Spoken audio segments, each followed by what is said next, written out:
Ladies and gentlemen, Your Excellencies, dear guests, good morning and welcome to Sustainable Development Forum 2024. It is an honor to stand before such a distinguished audience and guide you through what promises to be an inspiring and impactful event. Over the course of the next 2 days, we'll hear from an impressive lineup of speakers, visionaries, innovators, and leaders.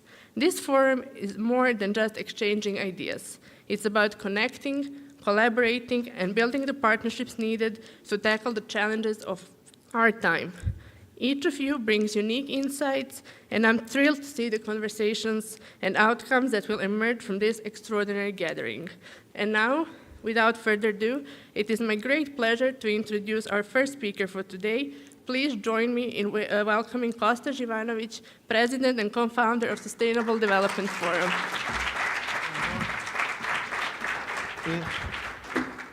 Dobro jutro. So, ladies and gentlemen, distinguished guests, speakers, participants.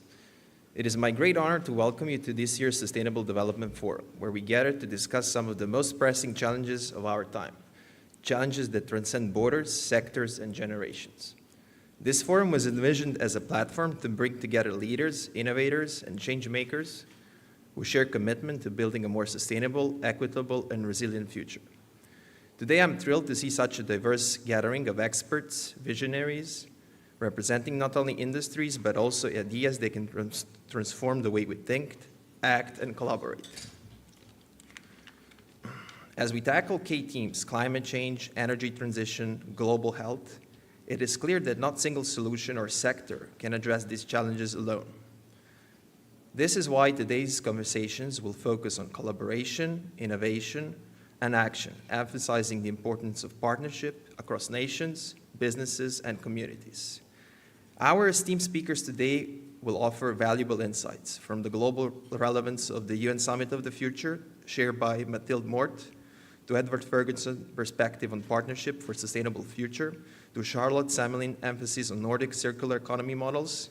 This forum promises a wealth of knowledge to inspire and guide us. For Serbia and the region, this is a pivotal moment. We have the opportunity not only to learn from the best practices, but to actively contribute to a global green transition. Our businesses, policymakers, and innovators have a significant role to play, and this forum aims to empower them to take bold steps forward.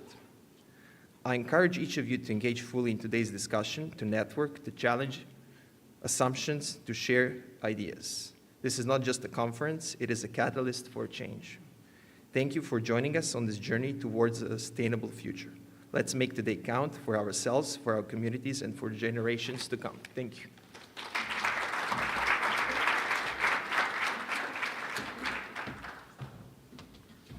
Thank you, Kosta. Now, it is my honor to welcome our next speaker, Mathilde Mord, UN Resident Coordinator in Serbia, who will share her reflections on the UN Summit of the Future and its global and regional relevance. Please join me in giving her a warm welcome to the stage.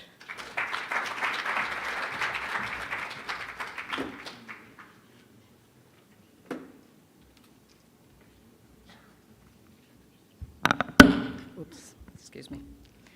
Dear guests, excellencies, dear organizers of this very important conference, welcome to the Sustainable Development Forum in Serbia.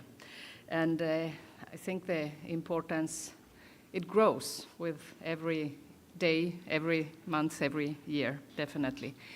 The sustainable development and the SDGs are a blueprint for survival of humanity.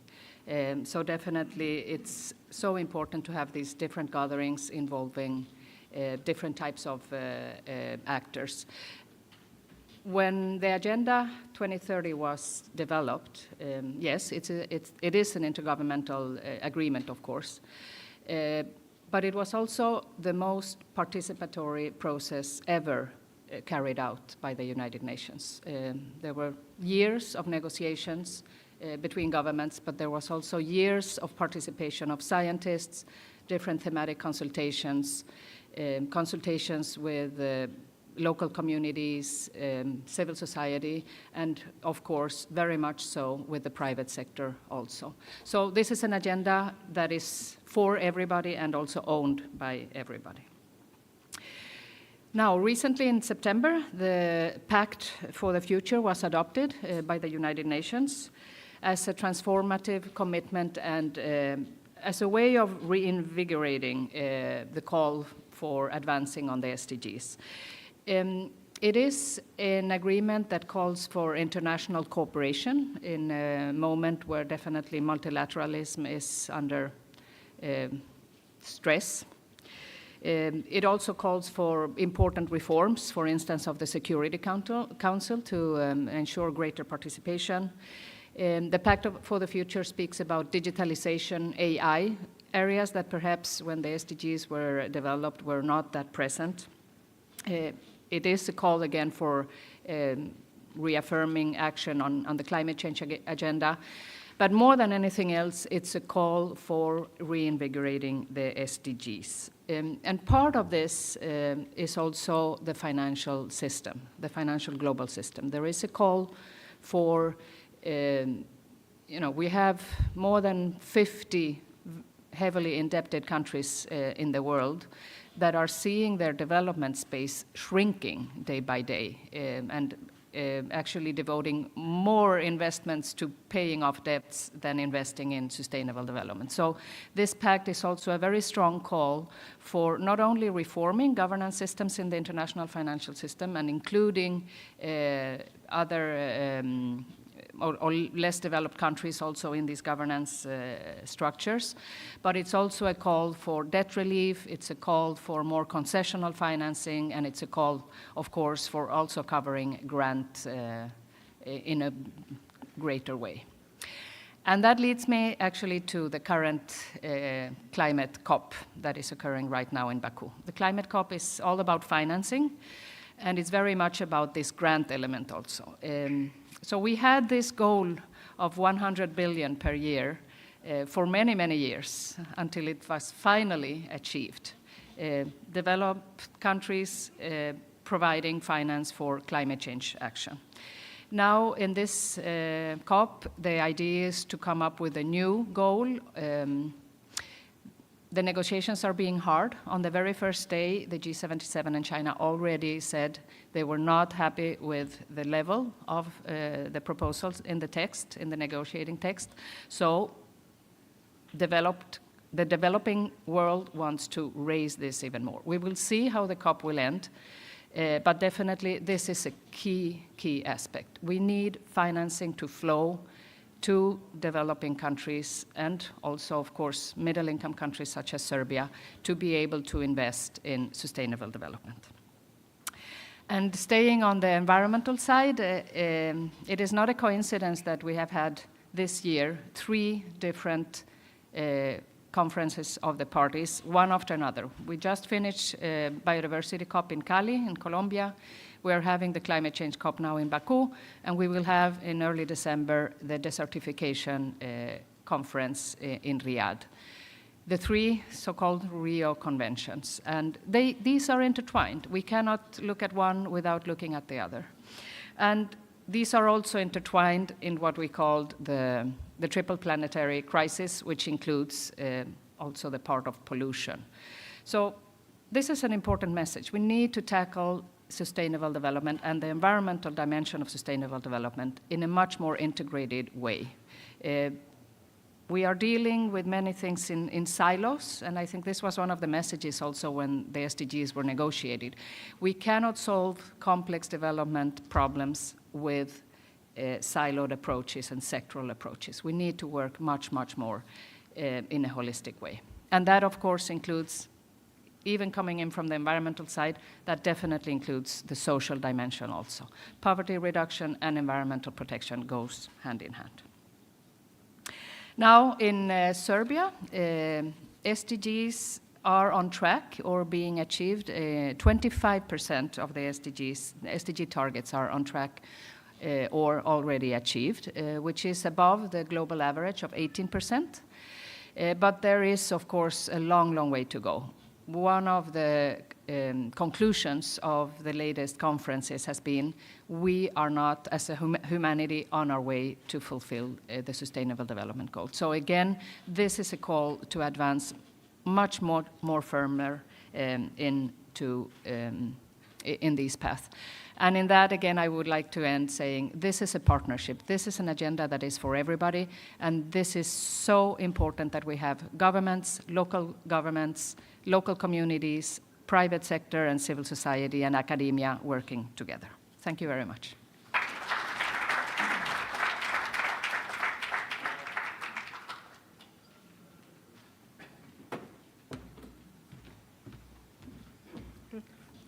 Thank you, Ms. Moore, for being with us here today. It's truly an honor and pleasure to have you here.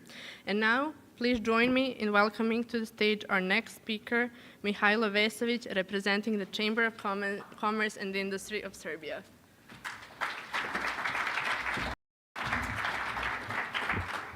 Good morning, Your Excellencies, dear guests. Of course, everybody who is present today on forum, we are completely aware how much this is important topic everywhere. And interesting is that we connect local questions to the global questions. So there is no difference what Serbia is facing from some country in the global environment, but there are some specific things that we need to take care about. So it's great to have this kind of guests. Thank you, Costa, for organizing and pushing us to organize this jointly. I think that this is very important, this is needed, and we want to make this the conference that's gonna be instructions to not just politicians, but also to the business people who are going to be and are very firmly intertwined in those processes that we need. So this is why I want to address three topics. That's competitiveness, sustainability, and of course, resilience. In order to stay today sustainable, you have to basically save everything from the resources to the energy, move into the circular economy, find out the new models of business and use this chance even to innovate the business in order to make it sustainable.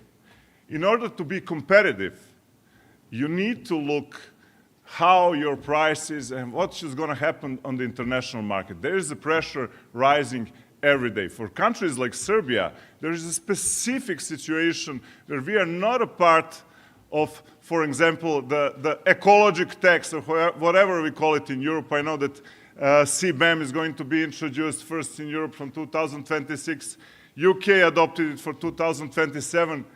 There is a huge topic going on in Serbian economic, especially business space, but also in the politician space. What are we going to do? Are we going to introduce our internal taxes, or are we going to pay these CBAM taxes? But, well, the question, it's not easy question. It's very complicated, but actually lies in the topic of energy sector and especially production of electricity. So it's important to have topic of energy, production of electricity as one of the main key pillars how to transform the economy, because Serbia produces its electricity for more than 60% out of the coal. And it's not even coal, it's lignite. So it's going to cost us the CBAM. But on the other hand, if we introduce our local tax, this money could be spent inside of the transforming of the energy sector. But I'll leave it to the end. I'll just tackle the resilience, because there is no competitiveness and sustainability without resilience of one society. And resilience in all forms, We have to diversify our economy. We have to focus on what are our strategic advantages. For example, food sector. We understand that sustainability and competitiveness goes hand in hand with resilience in the food sector, especially because food security is as important as energy security and raw material security. It's all topics. One of the things that connects us to the European Union currently is the same law about critical raw materials, that it's actually first big document that introduced Serbia in the European economic environment. That means that we are important, but we also have to take care of balancing our economic interests and our social interests, because resilience stands on how you have good social security in the country, how you have health security, and that's a very important topic because that makes demography rise, that makes people stay or come back. And at the end, it costs, but it's one of the main topics if you want to transform your economy, because we are moving to digital society. A lot of people are going to end up or they won't be anymore needed because of the automation and everything that goes on. We have to have a buffer, and that's the social and health plan of the country. So I will leave with two important questions. First is, I already mentioned, energy sector. It all depends on how we're going to transform the energy, and it's not going to be easy. There is a slow transformation already going on. Renewables are everywhere, and we are fostering that investments, and it's happening. Solar and wind power is present. We are talking about hydrogen as a possible future fuel or at least energy saver as a new form of battery. And I think that Serbia needs to have its own standalone strategy in hydrogen, and we are, as a Chamber of Commerce, fighting for it. But at the end, we're going to have a strong change in energy sector, and that probably means also introduction of the nuclear energy.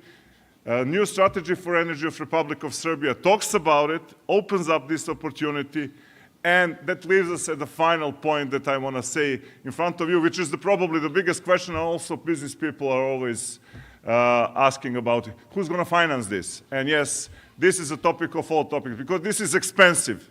This is terribly expensive for the countries in the transition like Serbia. And this is something that cannot be solely done by the company side. So businesses want to invest in their businesses, but it's not possible to do it in the speed that global economies need it, as the speed that Serbia needs it in order to join and faster move on track to the European Union. It needs to be joint effort from the local government, from the national government, and also from the international finance institution and other international institutions, to join efforts with business people to encourage them in order to speed up the transition to the green economy. So that were our messages in the name of the business people of Serbia. I hope that some of those topics will be tackled today. I know that we cannot give all the answers, but we can talk about it.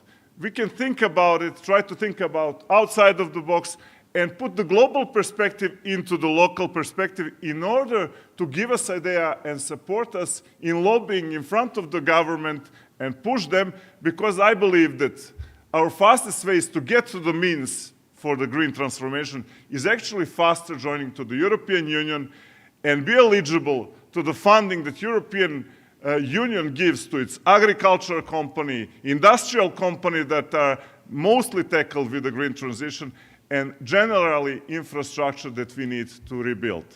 Thank you very much.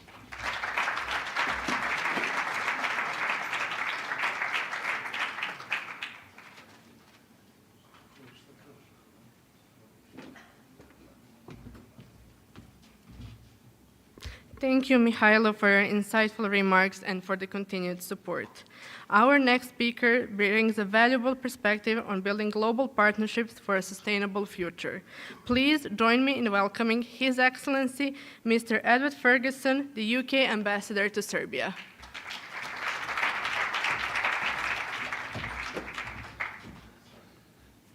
Well, ladies and gentlemen, dame y gospodo, dobro jutro, good morning. It's great to be here, and let me just start by saying congratulations to Costa and the organizing team for making this conference happen. I think it's a really important issue, a set of issues to get together and to discuss. How do we develop and grow while protecting the only home that we have?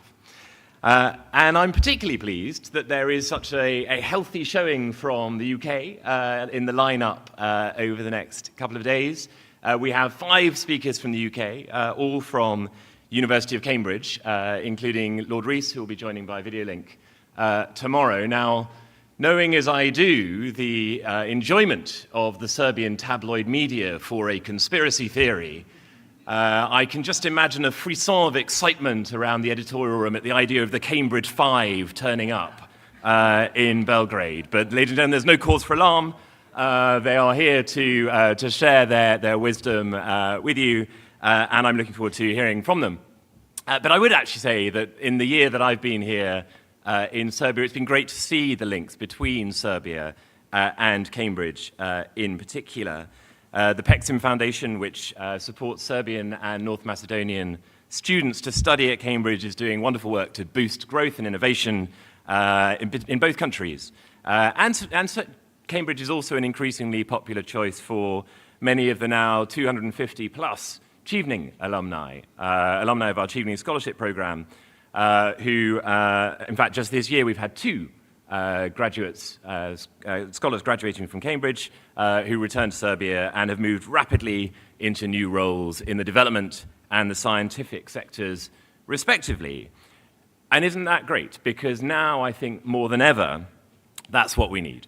Smart people working together across borders to tackle challenges which affect us all. And there is no greater challenge than that which we're discussing today, the challenge of climate change, environmental and biodiversity loss. It is, for the British government, our top international priority globally, and we've prioritized this for a long time. In fact, in 1989, when I was 11, Margaret Thatcher warned the UN General Assembly of the growing threat of climate change. She talked then about land and water pollution, greenhouse gases, deforestation, melting ice caps, and the loss of natural habitats. And she said then that to be effective, action against global climate change needed to be a vast, international, cooperative effort.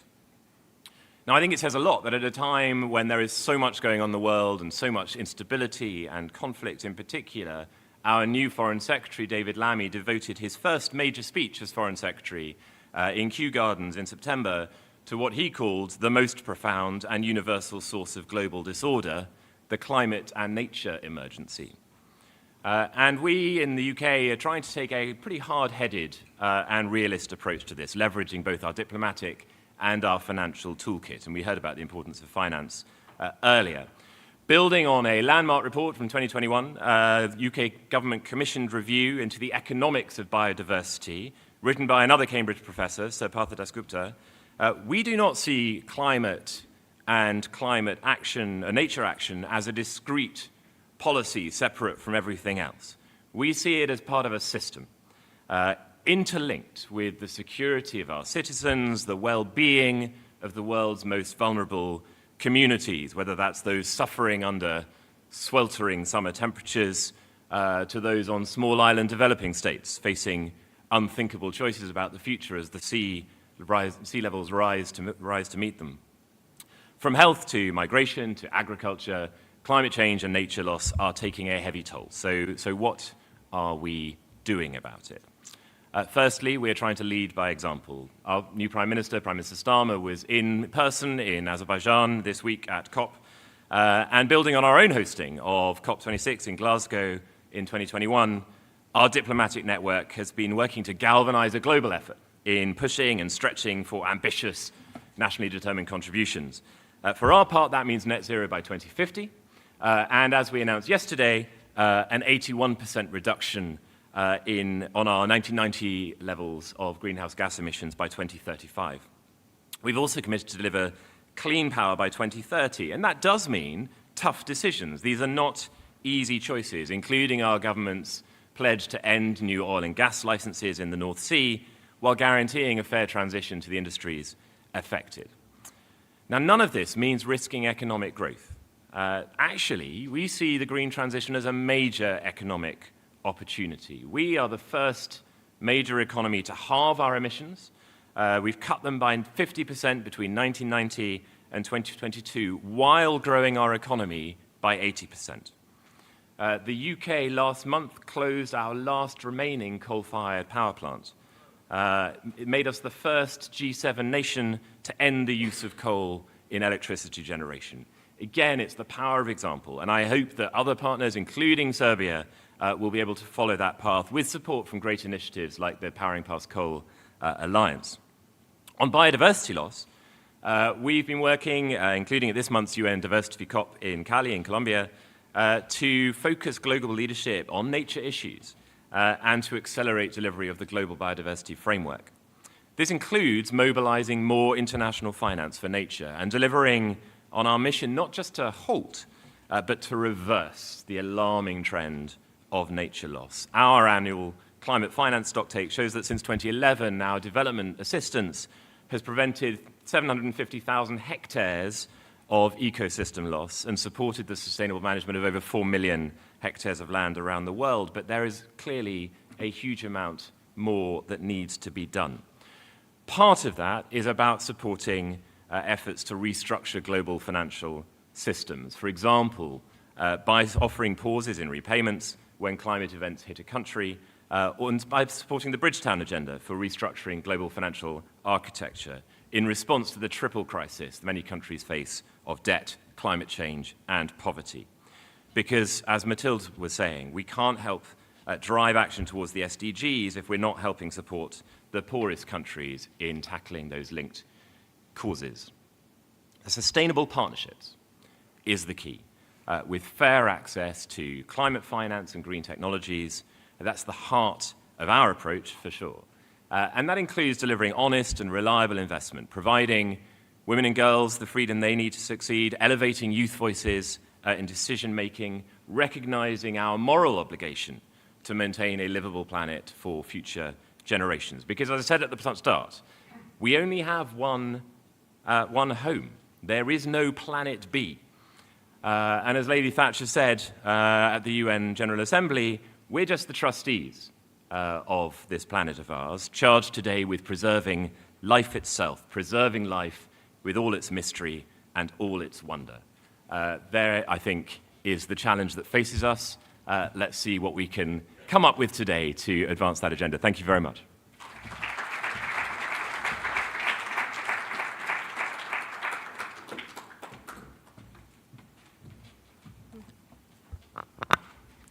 Thank you, Your Excellency, for your inspiring perspective. And now it is my pleasure to welcome Her Excellency Charlotte Samelin, the Ambassador of Sweden to Serbia, to share insights on sustainability leadership and Nordic models of circular economy. Please join me in giving her a warm welcome.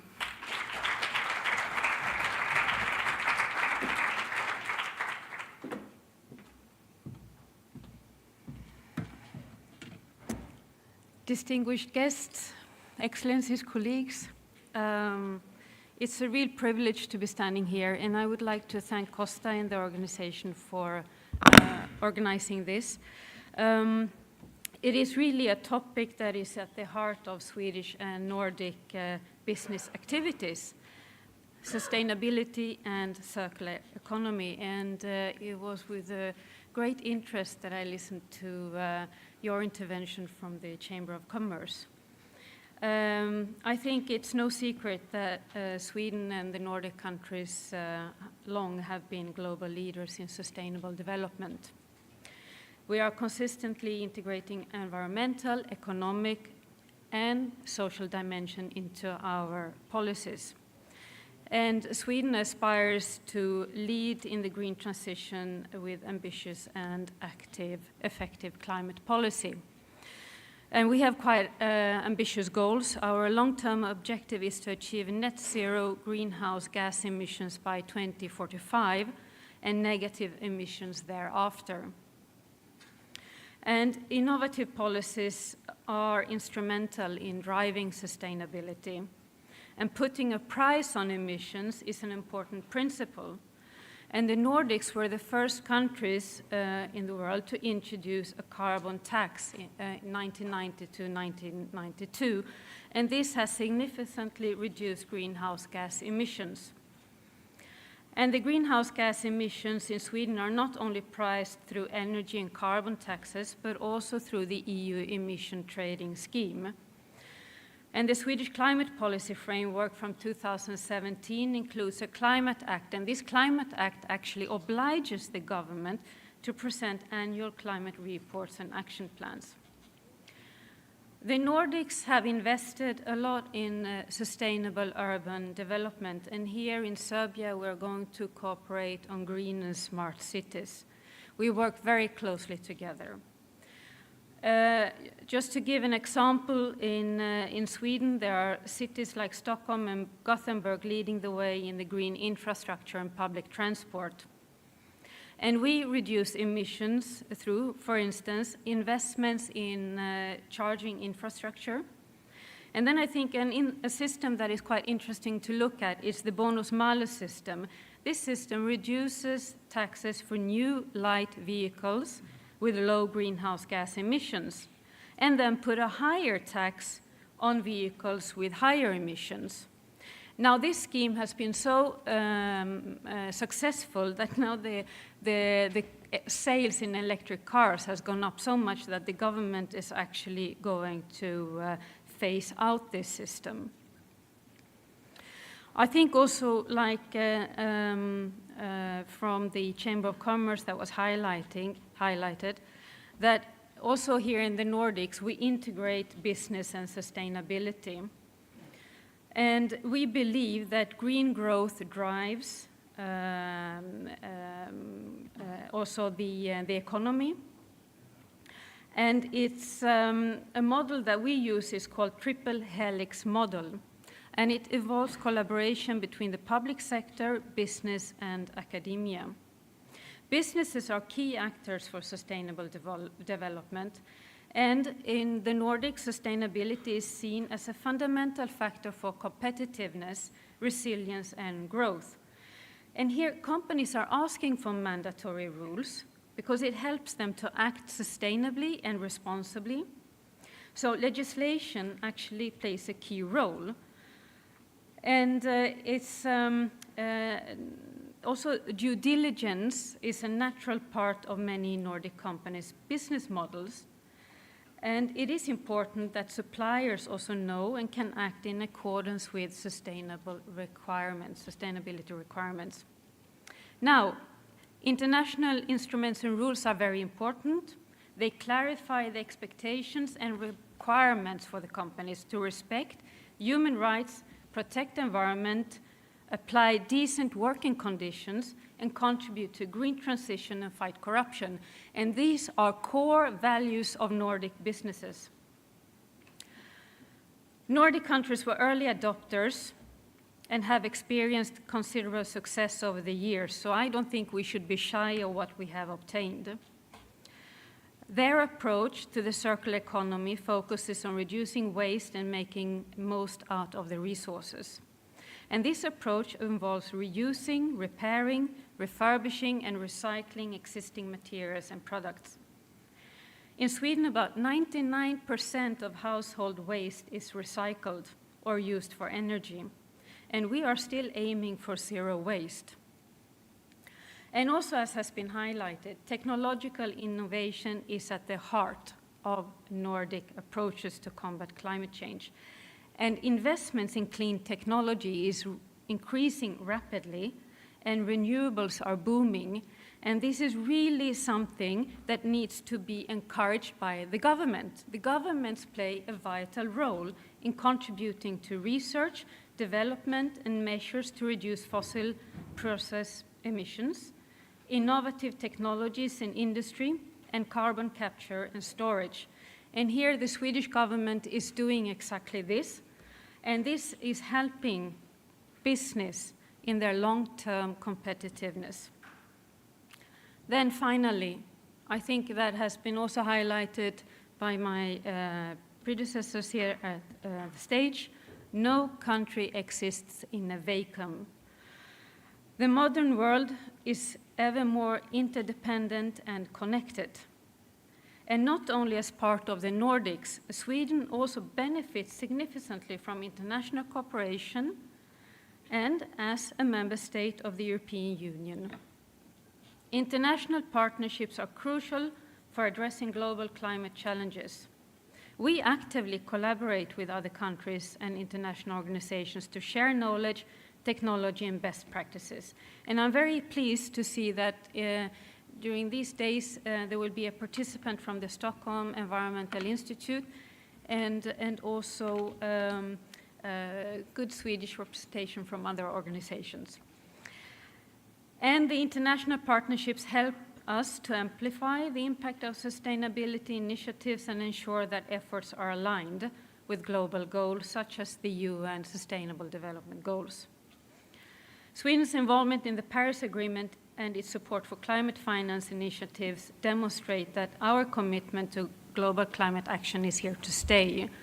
In Baku, we announced that we are going to contribute with additionally 8 billion Swedish crowns to the Green Climate Fund. Climate change knows no border, and beyond our borders, all the Nordics commit to funds to increase global efforts to reduce emissions of greenhouse gases, to phase out coal, oil, and gas, and to become climate neutral. And we take a leading role together with the EU in binding targets and legislation. In conclusion, the Nordic holistic approach to sustainability, combining circular economy principles, innovative policies, international cooperation, and cutting-edge technology sets a powerful example for the rest of the world. By continuing to lead in these areas, the Nordic countries not only address their own environmental challenges, but also contribute significantly to global efforts to combat climate change. I think that you all here gathered, you are experts. I'm sure that you are very well aware of the challenges ahead. I think Serbia can learn a lot from previous mistakes also. And I welcome that you are inviting us also from embassies, Edward and myself, to share our experience and our policies. So with this, I would like to thank you for your attention. I really wish you a productive conference. Thank you very much.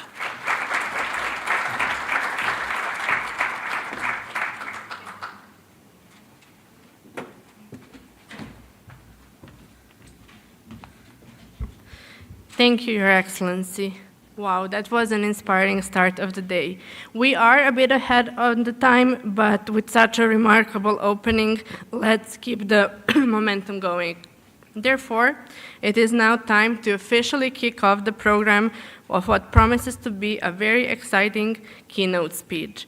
It is my great honor to introduce Professor Michael Pollitt from the University of Cambridge, who will speak on the intriguing topic of climate change and religion. Please join me in welcoming Professor Pollitt to the stage.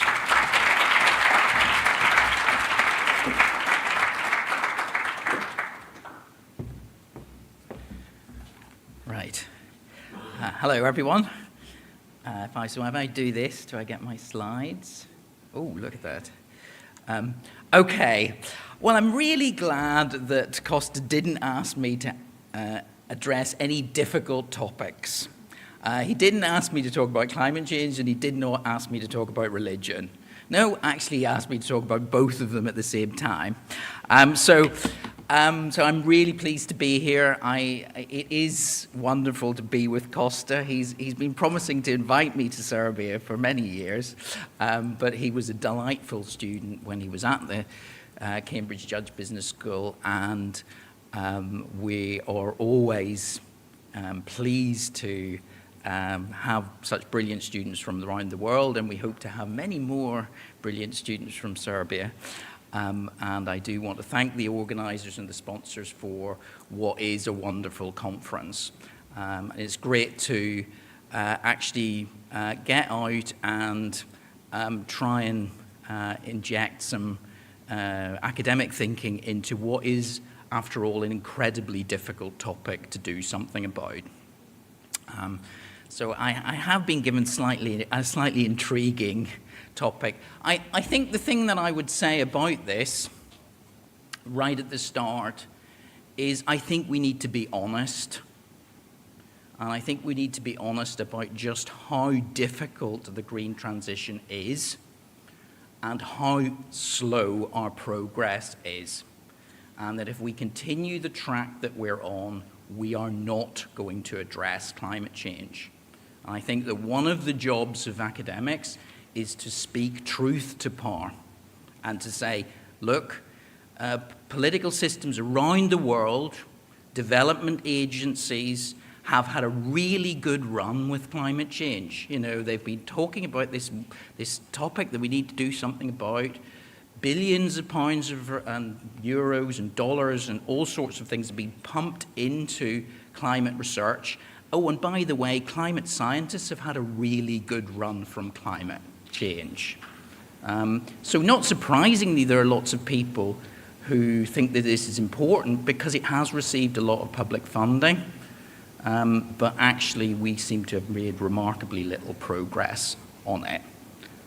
So that, that's the start. But the reason why I'm talking about religion is because we need to look for hope somewhere about how we're going to solve this problem. So, okay, how are we going to solve the climate problem?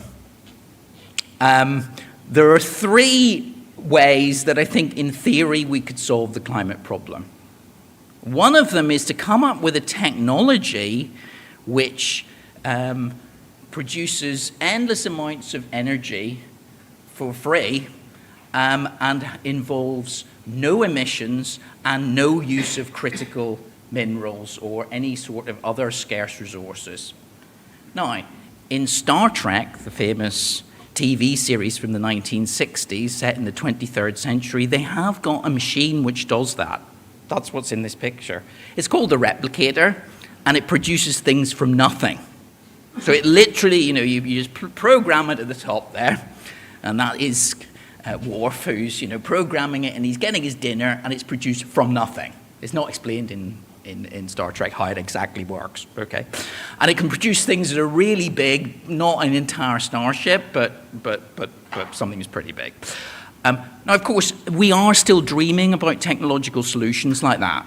We're dreaming that batteries will get really cheap, that solar panels will get really cheap, that, people are dreaming that nuclear fission will get really cheap, and you'll have small modular reactors, or nuclear fusion will miraculously work and produce energy for virtually free. So it's possible that a technological solution will come along which will solve the climate problem. Then, of course, there's this, and I'm very pleased that, as a fond former member of the European Union, and somebody born in Ireland, as well as being British, I remember the European Union very fondly. And, of course, the European Union, as we've just heard, it is a sort of proto-European government. And actually, the reason why climate change is a problem globally that is very difficult to solve is because we don't have world government. If we had world government, we could introduce a reasonably efficient system of taxes and subsidies to tax the rich and to pay to subsidize the cleanup of the planet. And the reason why we don't and will not likely transfer huge amounts of money from rich countries to poor countries to do climate cleanup is because we don't have world government. And we can't trust the transfer processes involved. Now, of course, in Star Trek, they do have world government. As you can see, it started in 2154. I think there was a World War first, but that's sort of glossed over in Star Trek. So, world government would be a solution to this, or some sort of global governance system which solved the distributional issues around climate change.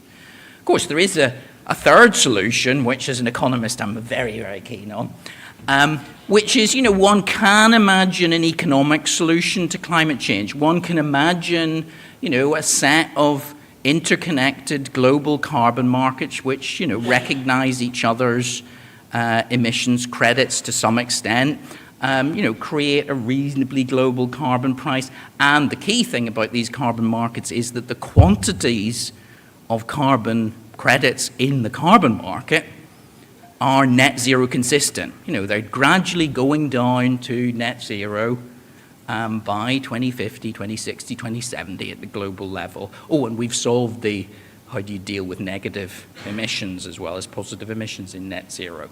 But, one can imagine how an economic solution could solve something like climate change.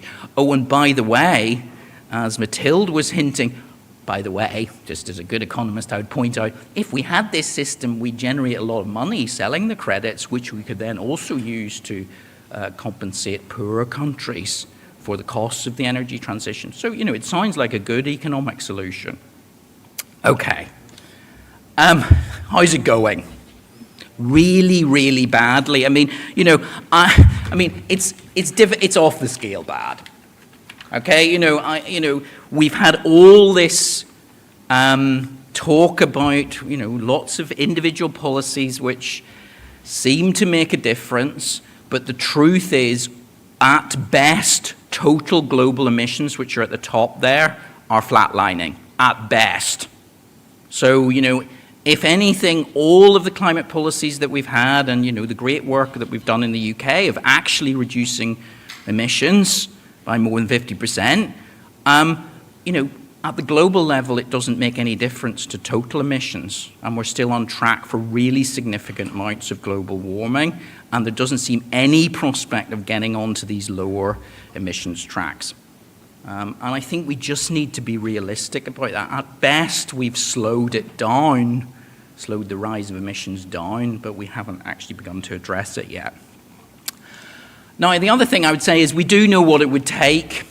I think one of the uses of economic modeling, of techno-economic modeling of the global climate system and the costs of doing something to control emissions, we do know what some of the answers are, and the basics of what it would take to get to net zero at the global level are, pretty clear.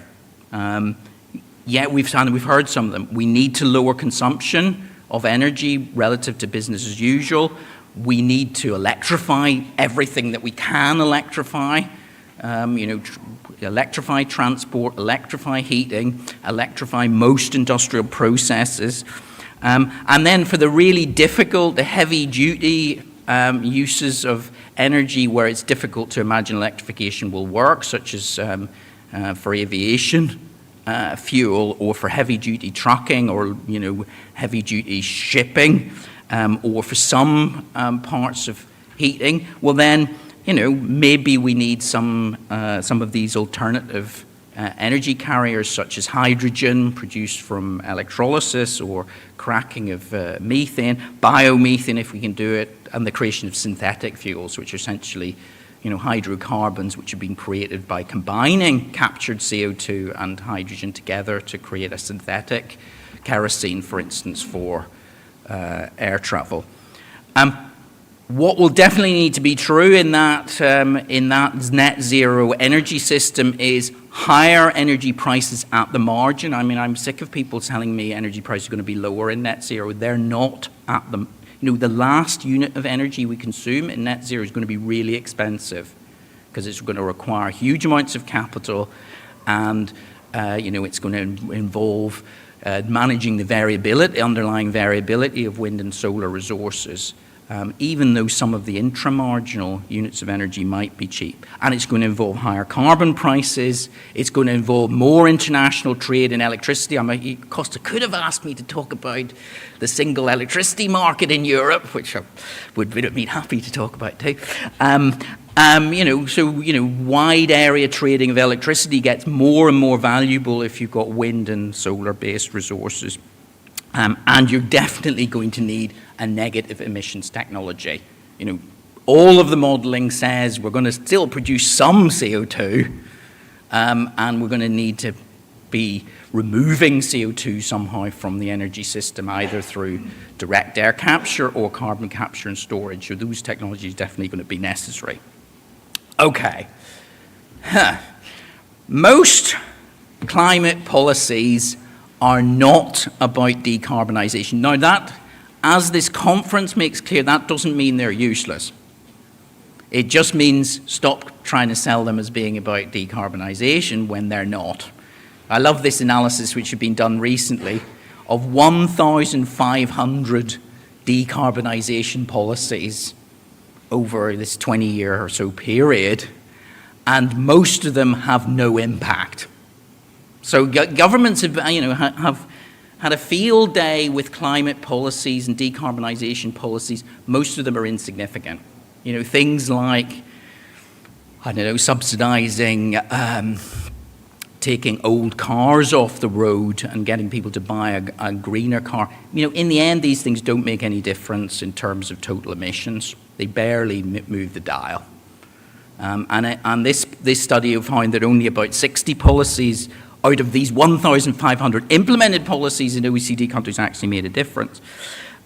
So, what does make a difference? Well, I'm pleased to say, as a good economist, that the ones that really make a difference is a serious carbon price. That makes a difference.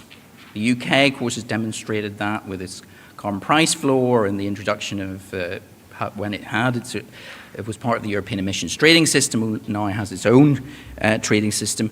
Renewable subsidies have, significant renewable subsidies have reduced emissions where they've been implemented, and mixes of policies, where you mix both a carbon tax and emissions trading scheme, these seem particularly powerful in reducing emissions significantly and creating structural breaks in total emissions in aggregate data.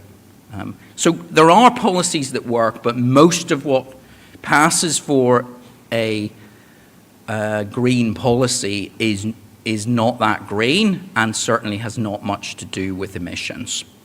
And we need to be careful about that. The other thing that we've had mention of, and this is one of my favorite graphs about the way the world is going, is, which world do we think we're in? I think that for a long time, the climate community has said, well, we want to be in a world of the big Green Deal, where, the share of energy that's coming from renewables and greenness is going to increase over time, and by 2100 it'll be dominant, and the red fossil fuel share will have disappeared. And, maybe if we have a technology, if the technology of the green transition is really cheap, maybe that will happen a bit sooner, and it'll be helped along by a technological breakthrough. But of course, the reality is we're probably in the world on the right, where the only thing that's in doubt is how bad it is. Is it the top one where got this dirty nationalism continues, and basically only Europe, a few states in North America, and for a few states in the US, and possibly Australia, maybe, they do some deep decarbonization, but everybody else just continues to use fossil fuels.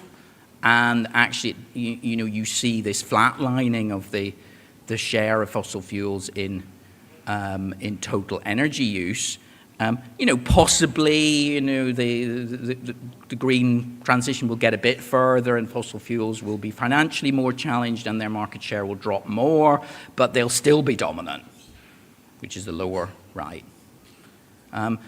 And I think it's difficult to say anything other than that we're in one of those two right-hand worlds out to 2100 at the moment. Okay, well, that all sounds very depressing, doesn't it? So what? I think that it's not so much that we don't know what to do. I think there's been plenty of analysis of what to do to deliver decarbonization. The question is how to do it. It's how to get it implemented, and how is that going to happen? And I'm very pleased we got the representative from Sweden here. Greta Thunberg, absolutely amazing. She's drawn attention to the issue of climate change. But of course, what Greta says is listen to the science. You would expect me as an economist to say, hang on a minute, listen to the social science. The social science tells us that this is going to be really, really difficult to make progress on, and we're going to need some sort of miraculous breakthrough if we're actually going to make progress on decarbonization. And that's what I'm coming to next. So do actual miracles happen when it comes to public policy? And the answer is yes. Okay, things that people thought, this is an intractable problem, it's gone on for decades, how on earth are we going to have some sort of changing of hearts and minds that will, inject change into a system that's dominated by inertia? So, of course, Reverend Dr. Martin Luther King in the 1960s led, a successful movement to change attitudes to to racial segregation in the United States. Of course, still an ongoing process, but he did lead a mass, peaceful movement with his I Have a Dream speech starting in 1963. So, things can change, and this was a sort of grassroots, faith-based movement of people who wanted to see change, and of course, other people of goodwill. And of course, it's not just there. I mean, this is this is a really amazing example. For decades we thought, the division between East and West was going to keep going until something happened in the late 1980s. So this is a picture from Leipzig. So in Leipzig, in East Germany, in 1989, they were holding a series of prayer meetings, and they had a prayer meeting one night at a church in Leipzig. 70,000 people showed up to that meeting. Of course, they couldn't all get into the church. They then went on a candlelit protest, and for some reason, the chief of police did not fire on the peaceful demonstrators. I think he actually phoned up his boss, and nobody answered the phone. And that was the end of the Berlin Wall. A week later, the Berlin Wall fell. Without scarcely a shot being fired, and the prayers of millions of people were answered overnight by that situation. So, things happen, in miraculous ways. Here's another one. End of apartheid in 1994. What happened there was, again, a sort of miraculous set of changes of heart. The Dutch Reformed Church, the White Dutch Reformed Church, had a remarkable sort of religious conversion where they realized what they'd been doing in supporting apartheid was wrong. And equally on the black majority side, we had a willingness to forgive the white minority for what they'd done to them over those years in the apartheid system, as exemplified by Archbishop Desmond Tutu and his Truth and Reconciliation Committee, where the injustices were aired, but they didn't lead to some sort of violent retribution happening as a result of the end of apartheid. So miraculous things do happen in public policy where you think that this is going to be a very difficult to address situation, particularly with a peaceful transition. And here's my last and very nice example, and I was pleased to hear Matilda, I think, was talking about heavily indebted countries. So this Jubilee 2000 campaign, this was the campaign in the run-up to the year 2000 to forgive the debts of about 35 heavily indebted countries. And this all started with a humble politics lecturer called Martin Dent handing out a petition at the end of one of his politics lectures at Keele University to his students. 24 million signatures later, this was the largest petition in history. Some of you may remember signing it. I did. And it was presented to the G7 leaders, including Prime Minister Gordon Brown of the UK, and they agreed to write off the debts of these heavily indebted countries. And, the idea was, of course, to write off these unpayable debts, which were causing large interest payments, which were holding back particularly education and health expenditure in these heavily indebted countries. And again, this was a sort of miraculous change of heart that was religiously inspired. Martin was a sort of practicing Christian. These are great stories about how changes of heart can come about in our society. So, what do they teach us? I mean, of course, I'm an academic. I'm trying to look for some lessons here. Of course, people said for years that these were a problem. People knew this was a problem in each of these cases. But something happened at a particular time to inspire a particular individual or set of individuals to actually do something about this and to mobilize a mass movement of change. And there was inspired leadership. There was also, I think, one of the interesting things from a religious perspective is religions often incorporate people who are interested in propagating their religion, people who are more evangelistically minded, and also people who are interested in impacting their local communities and are more socially minded. And of course, in each of these cases, both sets of people within religion got together to promote this particular issue, because they don't get together on all issues, they don't agree on all political issues, but they did coalesce around these particular issues. And I think that, the problem with faith-based movements and climate change at the moment is they haven't coalesced around a specific ask. In each of those cases, there was a specific thing that was being asked of public policy, and it was deliverable. And I think what needs to happen around climate change is, people of goodwill who say we should do something about climate change are actually divided on what exactly we should do. And I think that's one of the problems at the moment. So, of course, where does religion come into this?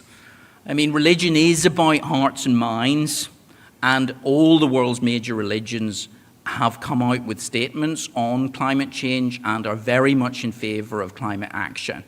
There's a wonderful website, this Yale Forum on Religion and Ecology. You can read all the statements of different faiths about it. I did find the Eastern Orthodox statement there. So, the sort of world's religions are united around these things, and one can look at what religious texts say, or these religious statements, which include reference to religious texts, say about climate change. And of course, there's a lot about respecting nature, respecting the global, the order in nature, not upsetting the balance of nature and of our obligations to nature, and the fact that we've been given stewardship of nature by God in some cases, in some religions' cases, and we've got a duty to protect it. Okay, and what do religions emphasize that are really important when it comes to climate change? They emphasize, simpler living, using less, recycling, circular economy. This is very much something that most religions buy into, and that we've got to be much more cognizant of that and push this circularity idea in our economies. That we've got a responsibility to steward the planet's resources and to not use them up and leave less for the next generation. They also, very importantly, when it comes to climate change, emphasize global community. Almost all religions don't recognize national borders. And they emphasize the need to care about individuals who aren't just your fellow citizens. And of course, religions specialize in changing hearts and minds.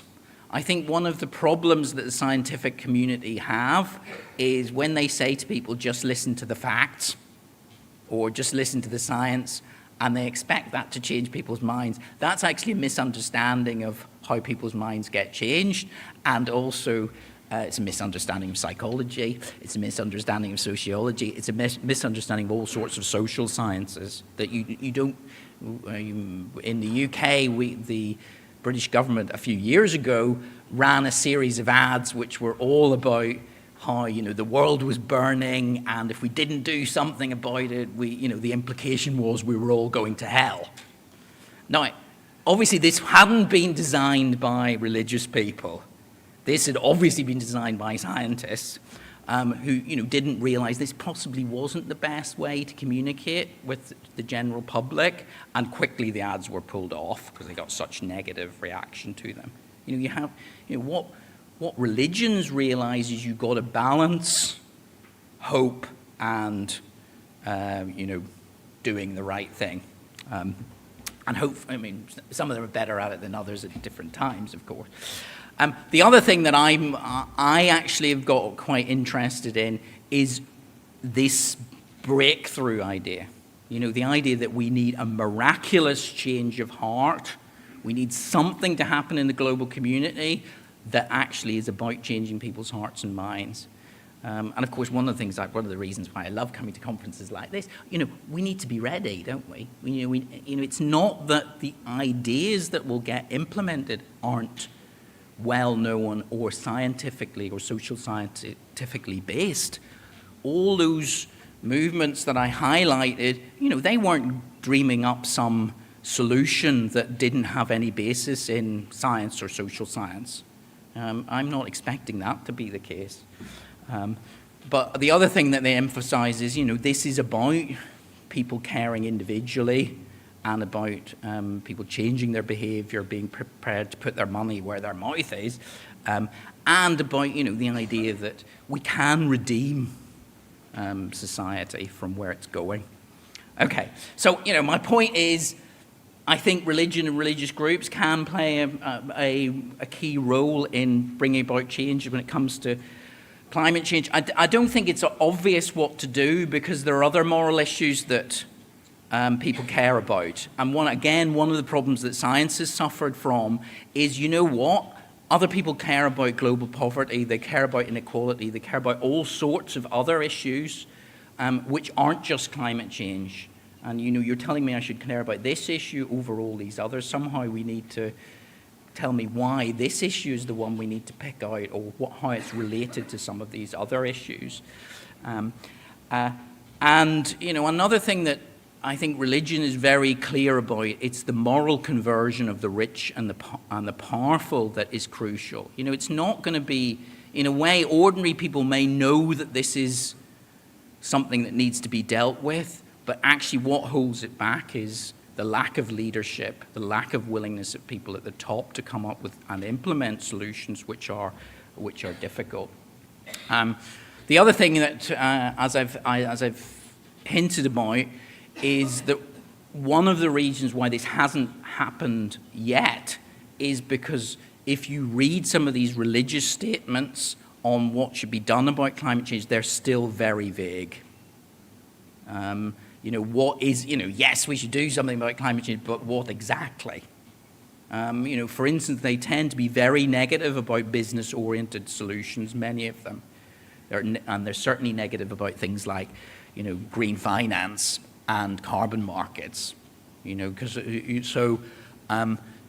not many of them have come out and said, yes, what we need is a set of globally interconnected carbon markets and a set of industrial, subsidies towards renewables. That's not the sort of thing you're likely to hear religious leaders say at the moment. But of course, what needs to happen is something specific needs to be said if this were to come about. And I think we do need some sort of supernatural intervention if things are going to change. And, we just need to be honest, don't we? 84% of people in the world but say they believe in a religion.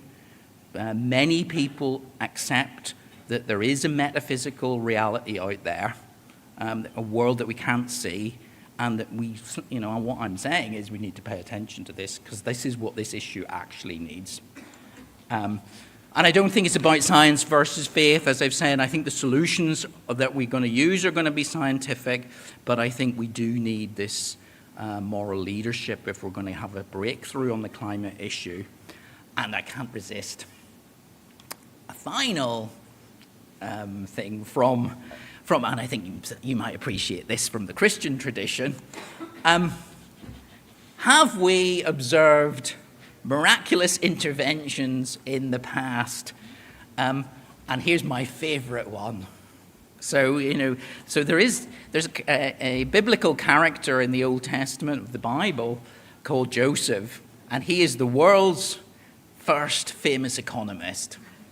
Okay, I think management can claim him as well, and also the development community can claim him too. And he gets 14 chapters of the first book of the Bible on his story, where he saves Egypt from a famine as a result of having a dream from God about what to do. And he actually comes up with a 14-year plan for how to manage, the years of plenty and then the years of famine so that nobody starves. Now, it doesn't actually say in the biblical text whether there was a climate emergency, but clearly there was massive crop failure, so one can assume it was some sort of ecological emergency, and it was dealt with. So, these things, have got very strong religious precedent. Anyway, thank you very much for listening to me, and thank you to Costa.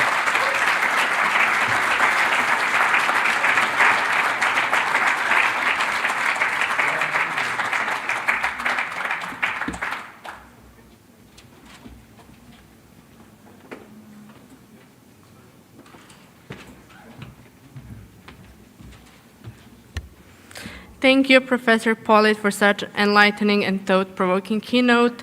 And on the behalf of our team, really, thank you for everything. We will now take a short break. Please make sure to be back on time for our first panel discussion, which starts promptly at 11 o'clock. Thank you.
For everybody to return inside. The panel is starting in 2 minutes.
everybody back in the room, please. Thank you.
stick with the time in line with sustainable development and start the panel. Thank you.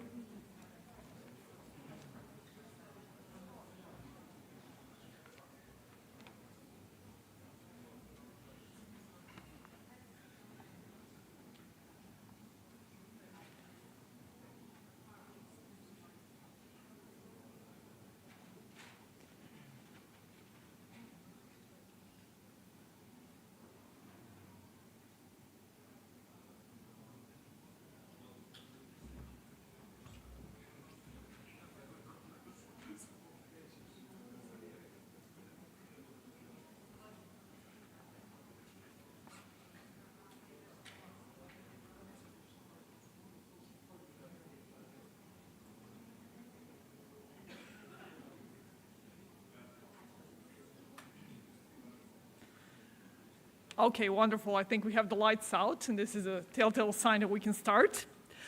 Good morning once again to all of you. My name is Tamara Bullock, ili Tamara Bullock, govorim srpski čisto da se zna. I am Corporate Affairs Director for Tetra Pak for Europe and North and South America, and it's my great honor to be here at a conference created by another fantastic sustainability director and a fellow Serbian, Kosta Živanović, and the wonderful advisory team that created this pivotal sustainable development conference in Belgrade. And as we said at the beginning, we hope this is really just the beginning, and there will be a tradition of these discussions that will derive in results in terms of how we advance the progress on UN SDGs. As His Majesty's Ambassador mentioned, there are 5 Cambridge amazing people here today. I'll have to start with another Brit, as the tradition kind of says, with Sir David Attenborough, who said that many individuals are doing what they can, but the only real success can come when there is a change in our societies, in our economies, and in our politics.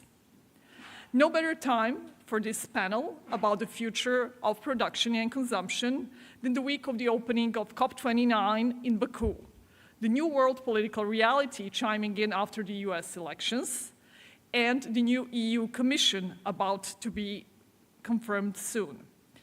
Climate action and sustainable development goals should not be a part of the agenda. They should be the agenda. If we want to leave a breath of life to future generations on this planet. I come from a Tetra Pak, an advanced manufacturing company, a world leader in the food system solutions for packaging processes and services. And what keeps us awake at night is making sure that we use less resources, less raw materials, less energy, and less water. Today we will be discussing the future of the production and consumption on the planet. This planet, as you probably know, will have about 10 billion people in 2050. How we move towards meaningful circularity and how we leverage the regenerative agriculture. In order to have this great discussion, I'm joined by 4 distinguished panelists. Mr. Jorge Laguna Celis, Global Sustainability Leader and Director of One Planet Network, man who galvanized global political leaders in climate action and the UN veteran. Welcome.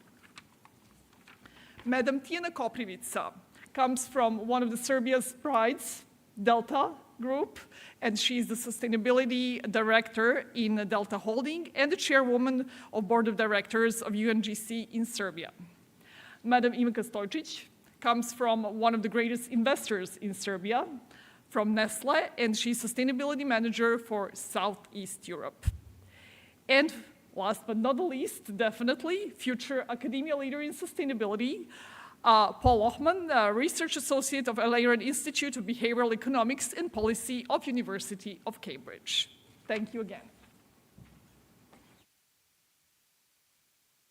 I'd really like us to focus on the essential impact of production and consumptions of one of the most strategic areas that our colleagues from Chamber of Commerce also mentioned. This is the food production and consumption patterns. Currently, basically around third of the all food that is being produced in the world is wasted. How we put end to this? How we fix the food waste loss? Maybe Jorge, we can start with you. Thank you very much, Tamara, and for welcoming us. I also want to join my voice and my appreciation to, of course, not only Costa has been driving this initiative, but you have also mentioned the panel, the supporters, and the advisors that are guiding this agenda forward. And I think it's high time and an important moment for this country and the region to shine a light through the sustainability agenda. The question that you're asking, and from the perspective of the One Planet Network that we bring together over 4,500 organizations, is absolutely key. How to transform our food systems in a way that they serve people and planet. The reality is that we live in a world of plenty, and nowhere it is more clear as what we eat, how we eat, and the inequalities that go within that perception. There's enough food to feed everyone, and yet millions of people go hungry every night. There is enough protein to provide sustainable diets, and yet we choose alternatives that are not always sustainable. The latest report from the United Nations Environment Programme, for whom I proudly work, the International Resources Panel, Global Outlook 2024, provides a message of hope. And this is by adopting a systems approach to our food systems and bringing sustainability through value chain perspective, we can provide for everybody. There's two initiatives on food waste that need to be looked at. One, it's at the level, and this is the two issues that we have to see, we have to change consumers' perspectives. And we will hear about that from wonderful leaders and companies such as Nestlé. A great example that we're working is with the School Meals Coalition in helping change diets in schools and helping bring more sustainable local products. Another good area where we are working in this wonderful, for example, hotel with historical legacy through our sustainable tourism program is working with hotel industries in measuring the amount of food that is wasted, in looking how they can work their menus, their supply chains to use more seasonal products and ensure that there is overall a reduction of food, that it does not go to the bin. And when the food is not fully consumed, what do we do after? So how can we bring a life cycle perspective to a full food chain approach? I think it's something that we will be discussing today. So I'll stop at that to trigger a good conversation. But for us, it's just to recap, it is having a life cycle approach and having a sense of equity and inclusiveness in the way we design our food systems overall. Thank you. Thank you, Jorge, and I think this gives me a great segue to you, Ivanka, as Nestle is super active in all these areas. How do we expand circularity to food circularity? How we go beyond waste? What is your company doing to support these initiatives? Thank you, Tamara, and thank you for this kind invitation.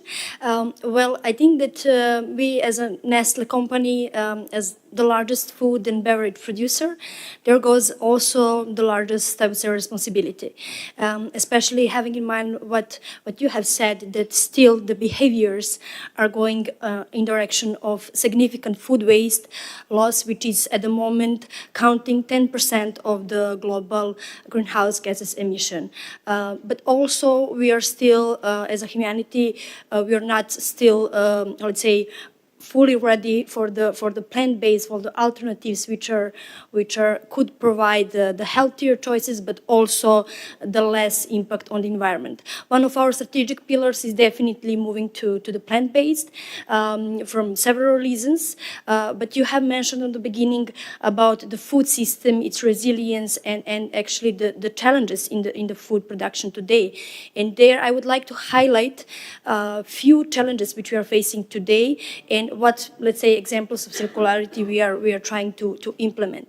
If we talk about challenges in food production, definitely number one would be environmental impact which food production has. And we have to be very, let's say, transparent about that. Significant biodiversity loss, deforestation, then impact on the soil fertility, which is under the huge risk, are some of the key risks and key, let's say, areas where we need to make significant change. That's why, as a company, on top of our commitment to be net zero by 2050, we have set very specific goals and milestones how we are going to achieve it. So one of them is definitely, you mentioned regenerative agriculture as one of the solutions. It's not the only one, but definitely one of the significant solutions we are relying on in order to, let's say, fix the food system, which definitely we can say today it's broken. And one of the way how we can reduce greenhouse gas emission while, let's say, preserving, restoring biodiversity and soil health. On the question of the circularity, so I just discussed a bit about raw materials, but definitely through our entire value chain from farm to fork, there are several steps in which we are trying to embed the circularity, starting from our manufacturing plants, which we are trying to, let's say, reduce energy consumption, water consumption, but also to reuse in the processes, not to have any waste. And also fact that, which we are very proud on, especially in Serbia, that we are a factory which has zero waste to landfill. And you would, I think, all agree that that was quite a challenge to achieve in Serbia, having in mind our infrastructure development so far. So that would be just few of the examples. Definitely packaging, which, as I mentioned again, goes with the responsibility of large food producer, where we are committed to have by 2025, 95% of our packaging recyclable and to achieve 100% in the next few years. But that also doesn't only mean to change the design of packaging, which our experts and our factories are really actively doing. And proof of that is that we are already 86% designed for recycling. But there is another side of this story, which is about infrastructure development, so-called extended producer responsibility, where we are also trying to play a very active role into improving this infrastructure efficiency, especially in our region here. Excellent, thank you, Ivanka, very much. And I think, Paul, we've been just discussing all the research you've been doing in the UK, which has similar regulatory and other landscape as Europe in terms of consumer behavior and how we change that, how we embed circularity better. So can you shed some light? Yes, thank you very much, Tamara. Thank you, Costa and the organizing team for the invitation. It's a real pleasure to be here. Also, thank you for the warm welcome to Serbia. It's the first time I'm visiting this country. So if we stick to the topic of food waste for a moment, my research, as you mentioned, focuses very much on consumer behavior, how we can change consumer behavior, and the policies that are needed to change consumer behavior. And of course, food waste is an incredibly complex topic. It occurs at all different stages along the supply chain from farm to fork. So there's not a single solution to food waste. There are many solutions.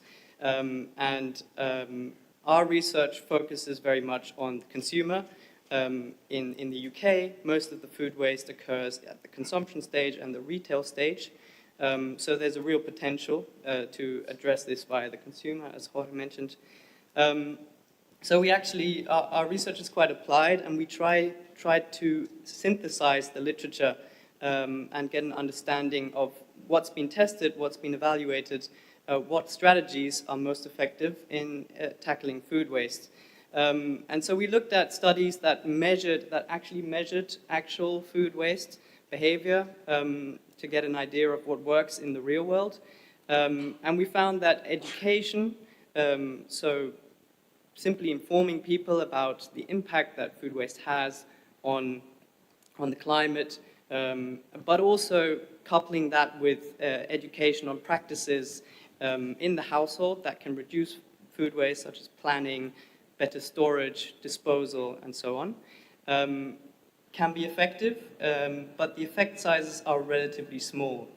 So they consistently achieve positive effects, but the effects seem to be relatively small. We found that other strategies can be much more effective, and those are ones that, well, sometimes referred to as nudges or behavioral interventions. These are changes in the choice settings, in the choice architecture, that make it easier, simpler to not waste food. Just to give you a few examples, for example, at buffets, simply reducing the plate size, but still allowing people to go back for seconds if they want to consume more food, reduced food waste by about 45%, or encouraging people to take home their food, setting that as the default to take home your food, leftovers in hospitality settings, also was a very effective measure. So, But sorry to interrupt you for a second, Paul. I think what Jorge mentioned as well, there is this whole value chain collaboration that is needed. So we're talking about consumers, and yes, we all agree they're somewhere at the end of that chain. But how do we involve HoReCa? How we involve retailers, producers? mm-hmm. Yeah, absolutely. As I mentioned, the sort of the food waste occurs at many different stages. I can speak more about what happens in the UK and in the global north. There are, we were talking about this over dinner last night, there are, for example, simple tweaks in legislation that can encourage retailers to reduce their food waste. In France, there's a food waste law that actually mandates larger retailers it's illegal to dispose of food that is still perfectly consumable, perfectly good for consumption. And they're also incentivized to then redistribute this food to organizations that can help. I guess Global South. As well, yes. Yeah. So, yeah. Excellent. Going to you, Tijana, coming from one of the Serbian largest producers, but also company involved in all the different sectors, including e-mobility and renewable energy and so on. Can you tell us about your strides, how you are trying to achieve circularity throughout the value chain in your partners network? First, I would like to add something on a first question because we are in a hospitality industry, and so I would like to say something about food waste. I think it is French regulation is very good, and we need it here because there is a lot of food in restaurants and hotels. Which is in a totally good condition and which is healthy, and it is forbidden by law to be donated. And I think that we need some systematic changes in that way. And on the other hand, there is also issue with the food which is near its expiration date, and it is similar situation because sometimes retail chains and companies they decided to declare that food as a waste because they have to pay value-added tax if they want to donate that food, and it is cheaper for them to just proclaim that food as a waste. So I think that we really need some systematic solutions for solving these issues. And also, I agree that each of us can contribute by buying only what we really need, storing food properly, preparing only as much food as we can eat, and always we can find someone who need that food and to donate food for those in need. And on the other side, I see this problem as, now I will answer on your second questions because food waste is also environment problem, and it could increase the amount of municipal waste and raises greenhouse gas emissions if it is not properly disposed, actually.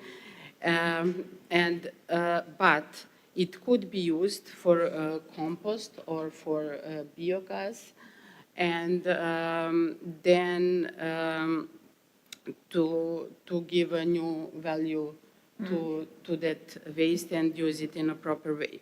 So, for example, for 3 months, we collect food waste in our hotels and Congress Center, and we deliver 23.6 tons of food waste to a biogas producer. And thanks to that, we reduced greenhouse gas emissions by 16.5 tons. And I think that is really good example. These are exactly the kind of concrete results that we need within all the wishful thinking, what we want to achieve in terms of sustainability, but these results speak for themselves, as Ivanka also mentioned, zero landfilling in the factories and so on. We see nowadays a lot of regulations across Europe and obviously in the accession countries as well, like Serbia. Those will be implemented on the end of life of the product. But very few tackling what happens before that. My question to all of you is, how do we embed circularity in the production process, in the sourcing process? By the time we come to the end of life, of course, there is quite a lot now happening. But beforehand, I think there are a few steps that need to be achieved. Maybe, Paul, do you want to start? I might pass this on to start off with. Okay, no problem. With pleasure. And before I take that, it's wonderful what you're saying, Tanja, about the efforts that your company has been taking, and I'll be very much interested in celebrating those. We have a very nice and interesting program called Recipe for Change, and that is how can global retailers or industries that are working in the hospitality can, as a matter of fact, by the way they cook, they serve, the change can happen. And how can you bring your consumers and your customers and your investors along? Because at the end of the day, no one wants to have a smaller plate, right? Everyone feels like it's about plenty, but how do you tweak that? 2 years ago, we started a journey, and this is to answer your question about the value chain approach. We asked ourselves as One Planet Network, and we brought a number of partners, including the FAO and a number of international agencies and think tanks, to look at the value chain of the food systems perspective, right? And what we found, because we thought as we went into this exercise, that as a matter of fact, the driving forces of food waste, of course, there's food losses and food waste. You understand food losses, those happen at the origin, mainly prevalent in one things in developing countries because we don't have appropriate logistics, storage to keep the produce fresh. So food loss and food waste that happens at the end of the value chain. And so with that perception that had been prevalent in the current thinking, we went through to ask ourselves the question, is this really the case? What we found was extremely interesting. We found that the middle stages of the value chain were actually defining at the end of the day the amount that food is lost. Why? Because retailers are choosing at the source a certain type of product and that gets discarded. Because the amount that it takes to storage and the facilities are creating already biases. The way that it is displayed at the end of the day in retailers and packed so on, and finally the regulation. So we understood that we had to work at the middle stages. The second component that we took away, it is the participatory approach. You cannot transform a system if you don't bring all actors and partners in the system. Each and every actor in the value chain has a role to play. And I will end with this component. It is that solutions vary across contexts. And there are 3 examples on how we can trigger new business models, because I'm sure that here there are many young entrepreneurs that are looking for good ideas, provided that the regulation allows that to happen. I'll give 2 great examples. In the Republic of Korea, that it's a global leader in reducing food waste at the end of the source. The regulation that has driven this is a strong, let's say, approach, societal approach, cultural approach of not wasting, for sure, but reinforced by the appropriate tax system, meaning you only pay what you waste. And the organic food waste is weighed at the household level. Of course, you will say you will go and throw it in the street. Eventually, that's socially unacceptable. You could cheat the system. But if you get a consensus around it, then clearly at the household, you don't waste anything, right? And if you ever meet or greet a Korean person, they will say, oh, you know you can do this with the peelings of the cucumber. Oh, you know you can do this with the peelings of so many things that we consider waste are valuable. And that goes back to the element of the origin. When one looks at the plant itself and the critical material, the raw source that you use to produce food, and you stop seeing sugar, but you see sugar cane, you stop seeing, then you start, you stop seeing coffee as the end product, but you see the coffee plant, and the same applies to other value chains is key. The last component it is with small tweaks as the one that you mentioned. Someone can invent here an app that reduces food circuits, that actually allows you to sell things that are coming at the end of its life expiration and make money out of it, if you want to make money. If you want to do good, and as a matter of fact, do good and provide this as a donation, well, then get it written off the tax system. But I believe that in many cases we're driven by profit. So adopting a circular economy approach by the proper enabling environment, those allows new opportunities, new products, new markets to get at the end to consumers. I'll stop at that because this is very passionating for me, but I was very inspired by what you two colleagues mentioned. It's amazing to have passionate interlocutors today, and what you mentioned about sugarcane reminds me that in our packaging, in our closures, majority now of closures are actually made of sugarcane and not of fossil-based plastics. So I think, Ivanka, you are the right person to talk about practical examples of this value chain involvement from the industry perspective. Actually, I was so inspired by your speech that several examples were rolling on my mind. But I have to say something before. Very often I've been asked on different conferences, as a sustainability experts, I've been asked, like, what's the number one tip or advice you can give to individuals to reduce their carbon footprint or things like that? And although the people would expect, I would say, take the bicycle, take the paper bags. First thing I say always is, just take care about your fridge. That's your biggest carbon footprint, basically. Take care about your food. Especially, we have to say here in Balkan region about food waste. We cannot be very much proud on that because we are really disposing a lot of food waste. I have few examples which I would like to share with you from our factories, from our let's say entire system. But the first one I would like to start with, if you take the look on the entire value chain, I would start with agriculture, because that may be some surprise, let's say, for someone, is that there is so much of food waste in agriculture. We talk about food waste with the consumer mostly, but the farmers are throwing so much of the very valuable raw materials just during the initial food production, during, let's say, the harvesting of the crops and things like that. I was actually, to say this, I was inspired because yesterday I was on the north of Serbia in Vojvodina with one of the farmers who are part of our regenerative agriculture program. And I was amazed by the project they are running with the composting of all these residues and producing a kind of compost tea, which then they are using as a fertilizer, natural fertilizer on the soil. Why they're doing that?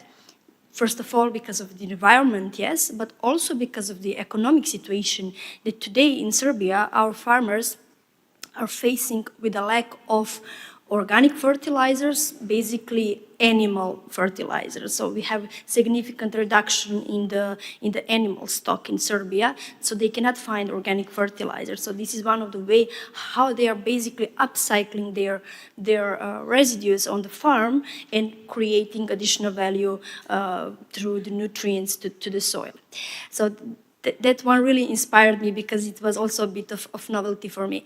Then if I talk about our factory, I would also connect to what Tiana said. One of the examples we do is that basically all the food waste we are generating in the factory, and it obviously can happen, due to the machine and the production process, we are sending to the recyclers in Serbia who are basically using this for their process of production of the biogas. But I have to be very transparent with you, it's very expensive to do that. So those producers of biogas, they are getting from us the, let's say, raw materials, and we are paying to them to take this very valuable material. If you talk about Nestle, it's very high-fat mayonnaise and very organic, let's say, products who are good for this production of biogas. With this, I want to say that, on one side, we are doing that because we are very much committed to be zero waste to landfill, to fully reduce our greenhouse emission, and that has no doubt. We will continue to do that, and we will continue to pay. But I also want to say that on top of that, we are still paying, although we are, zero waste to landfill factory, which means that communal service is not entering into our yard. We are still paying high amount of fees monthly for the communal taxes, for the waste to landfill, which we don't have. Why? Because this is a regulation in the country which is established like that, and it's calculated based on the square meter, not based on the amount of waste you are generating. So for us, as I said, no doubt we'll continue to do that. But I'm wondering, for small and medium enterprises in Serbia, this is a very demotivating policy. So that's something that we are really together with all, or let's say, stakeholders, we're really trying to change. And also on the question of circularity, I would just like to bring one more example, and I'll stop there. It's also about entrepreneurship you were talking about, and although the circumstances sometimes are not on the hand how young people, smart people can actually bring some good ideas. What I'm talking about is that in our food production in Surčin, in Belgrade, as we are producing začinci, the soups in the bags, those bags are, let's say, during the production process, we have also some waste of those plastic packaging.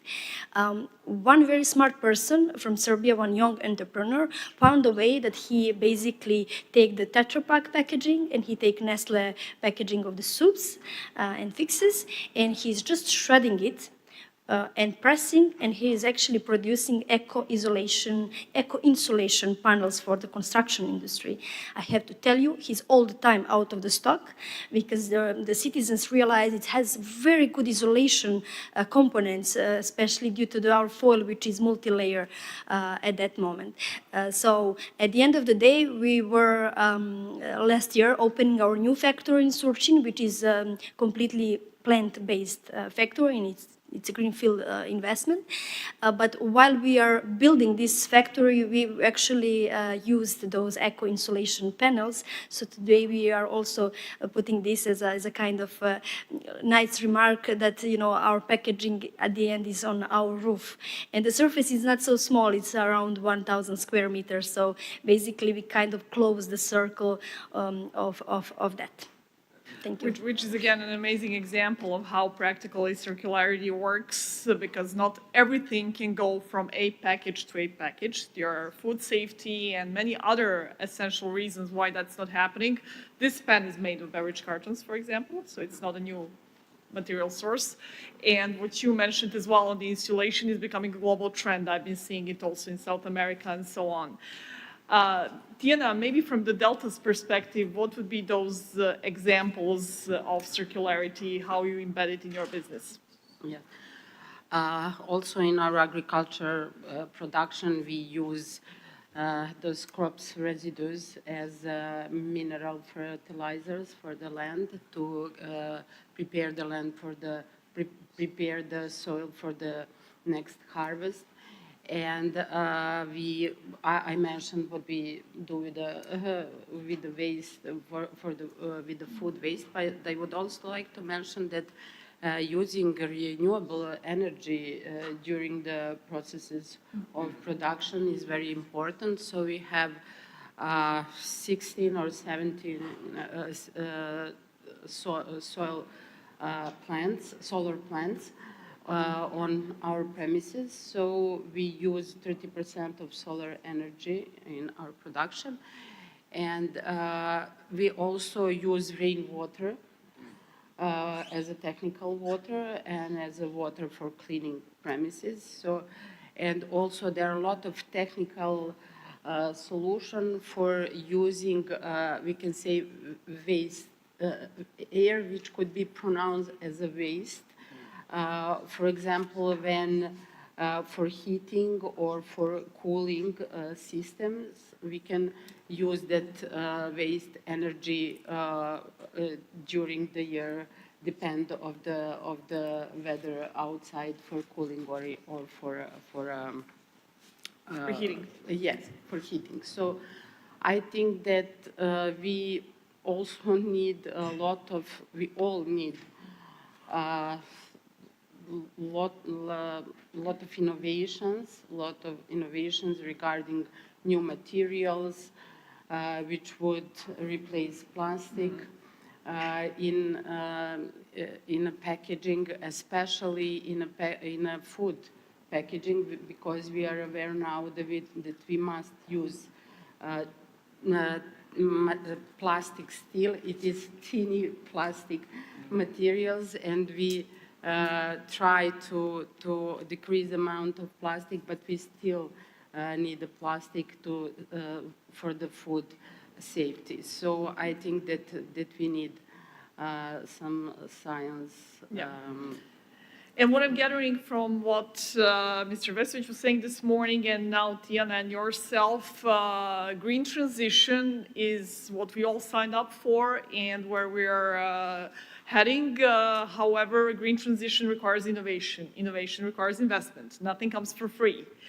And maybe, Paul, speaking of policies and some good examples in the developed market like UK, how can we incentivize innovation through policies? Do you have any good recipe for that?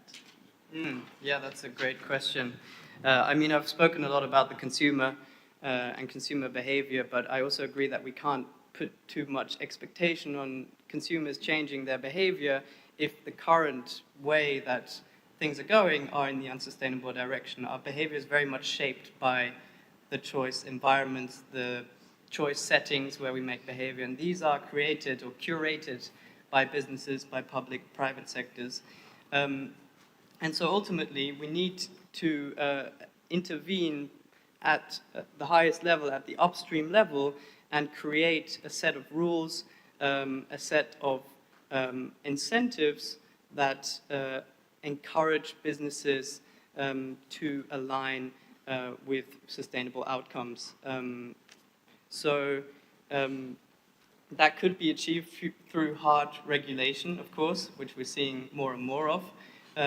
Which of course is politically blunt and also quite difficult to implement. That's the area that I'm particularly interested in. We see a flurry of regulations Yes. around the world, and especially in the Western Hemisphere, and now somewhat also in Asia, quite a bit in circularity. But how do we implement that? At the end of the day, industry and consumers who will be charged for it have to implement it. So how do we help them? Yeah, I think we need to also create incentives for businesses, for example, through subsidies, but also through taxes which are cleverly designed. One example in the UK was a very well-designed tax on sugar beverages, where there were certain tax levels, and this incentivized companies to innovate and reduce the sugar content of these beverages below the tax threshold. So they were actually not charged this tax. They didn't pass on this tax to consumers, but they innovated their products, and that resulted in a lot less consumption of sugary beverages. The consumption stayed the same, but the amount of sugar consumed there was more less. offering without sugar. Right, yes, exactly. Yeah. Maybe Jorge, you want to add something on this? Yes, with pleasure. And I wanted to bring a couple of examples, but one of my other passions is sugar and sugarcane. And it was music to my ears to hear you, Tamara, that your interesting company, it's increasingly sourcing the materials that they are using, the raw materials that they are using to create packaging. And let's not forget, we are in an emergency about plastics. We need to rethink the way we use single-use plastics. We need to remove them as much as possible from our operations, particularly single-use, and then we need to come up with alternatives that are behavioral. Do we always need to buy a bottle? Can we carry our own bottle, or can we wait until we get home if we get thirsty, right? to quench our thirst, and that's a wonderful thing. But looking at the cane itself, what it is interesting is that solutions often are there where in our local environment. And let's take the example of sugarcane. What's interesting is that when it grows, it absorbs an incredible amount of CO2, right? It absorbs an incredible amount of CO2. Actually, it's positive. If you collect it properly, if you cut it green, you're not adding more carbon to it. If you then reuse the material to create packaging, then you are in and in itself reducing the use for other types of materials that are more polluting for the environment. And guess what? You are creating jobs because it is a heavy industry that requires employment. And I am sure that in this context, we have similar products that can be used and can be adapted. And what we need now is to create this breakthrough, as Professor mentioned, of, I would say, technological and policy breakthrough. And this is how do we create that change of mindset to embrace a circular economy approach. Recently, with the World Business Council on Sustainable Development and the One Planet Network, an initiative was launched that is called the Global Circularity Protocol for Business. Basically, this protocol for business, what it aims to tackle, it is 3 levers.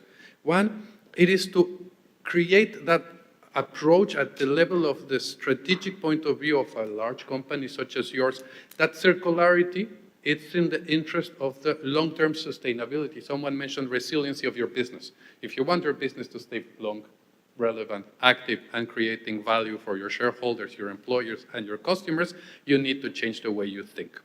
The second, it is to embrace full life cycle in a transparent approach, because one thing is to say, oh, let's look at small things here and there. You need to revalue your life cycle perspective. You need to see at the core of your industry, what service you're providing. Hospitality, or is a hotel? You're providing hospitality services. Transportation, or you're building cars. Lighting, or you're selling light bulbs. So I suppose it's about that. Then it's about measuring. At this stage, we are lacking appropriate measurements to value our circular economy efforts, to put them a price tag, and to compare them. So we cannot say, and at the end, we cannot say, oh, these efforts are providing this yield, let's add a bonus to investors, right? Let's add a bonus to this company because they're doing things that are in the long-term sustainability of the company if we don't have adequate measurements. But at the global level, we have also the same problem. We all speak about circular economy, developed and developed countries, now that we are in the COP29 in Azerbaijan. And yet, if one looks clearly and carefully at the national determined contributions, the climate promises that countries make, not all reference a specific circular economy measures. I mean, we say it's important, we just don't know how to quantify them. And so I think that is where a lot of the gaps are there. Last point in valuation and harmonized reporting, it is using technologies. And I think that this is an area where this wonderful context, Serbia, has the opportunity to play. As you discuss the accession to the European Commission, you have a wonderful opportunity here to seize existing regulation about digital product passports. That is the language that is going to help us codify a number of value chains, particularly on the batteries, textiles, wood products, and a number of other products that are coming in the market that will require a certain amount of information that will help them make fully traceable, fully recoverable, fully recyclable, and fully transparent.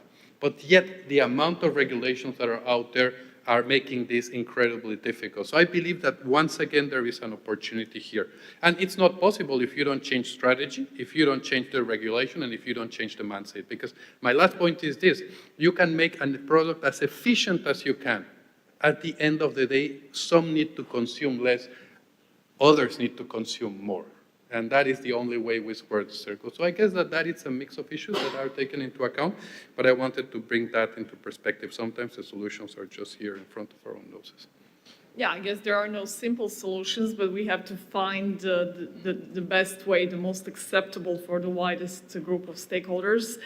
And the discussions we had at the beginning about the agriculture and the amount of both greenhouse gas emissions and the pollution from the agriculture brings us to one of the solutions, which is regenerative agriculture. And I know both Delta and Nestle are very much involved in this. So whoever from two of you ladies wants to give us a bit of more insight.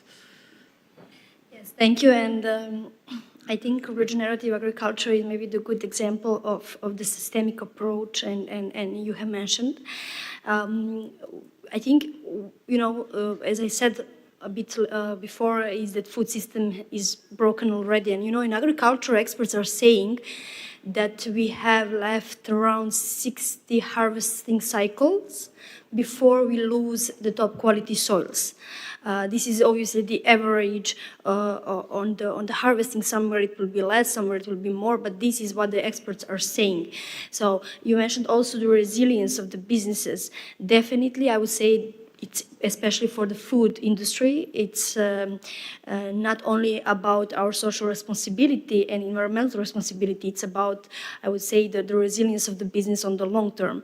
On another hand, we can look at it also about all of us as individuals, what we will eat in 50 years. So it's definitely a question which is tackling everyone in this room. So in this regard, as I said, we have committed to be net zero by 2050, but soon when we started to analyze our entire food chain, we have realized that 70% of our emissions are actually coming from the agriculture.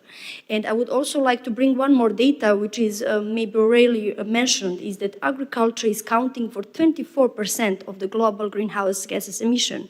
So that's I think, something that we often, let's say, we look obviously at the energy and the other sectors which are very much relevant for the greenhouse gas emission, but agriculture as well.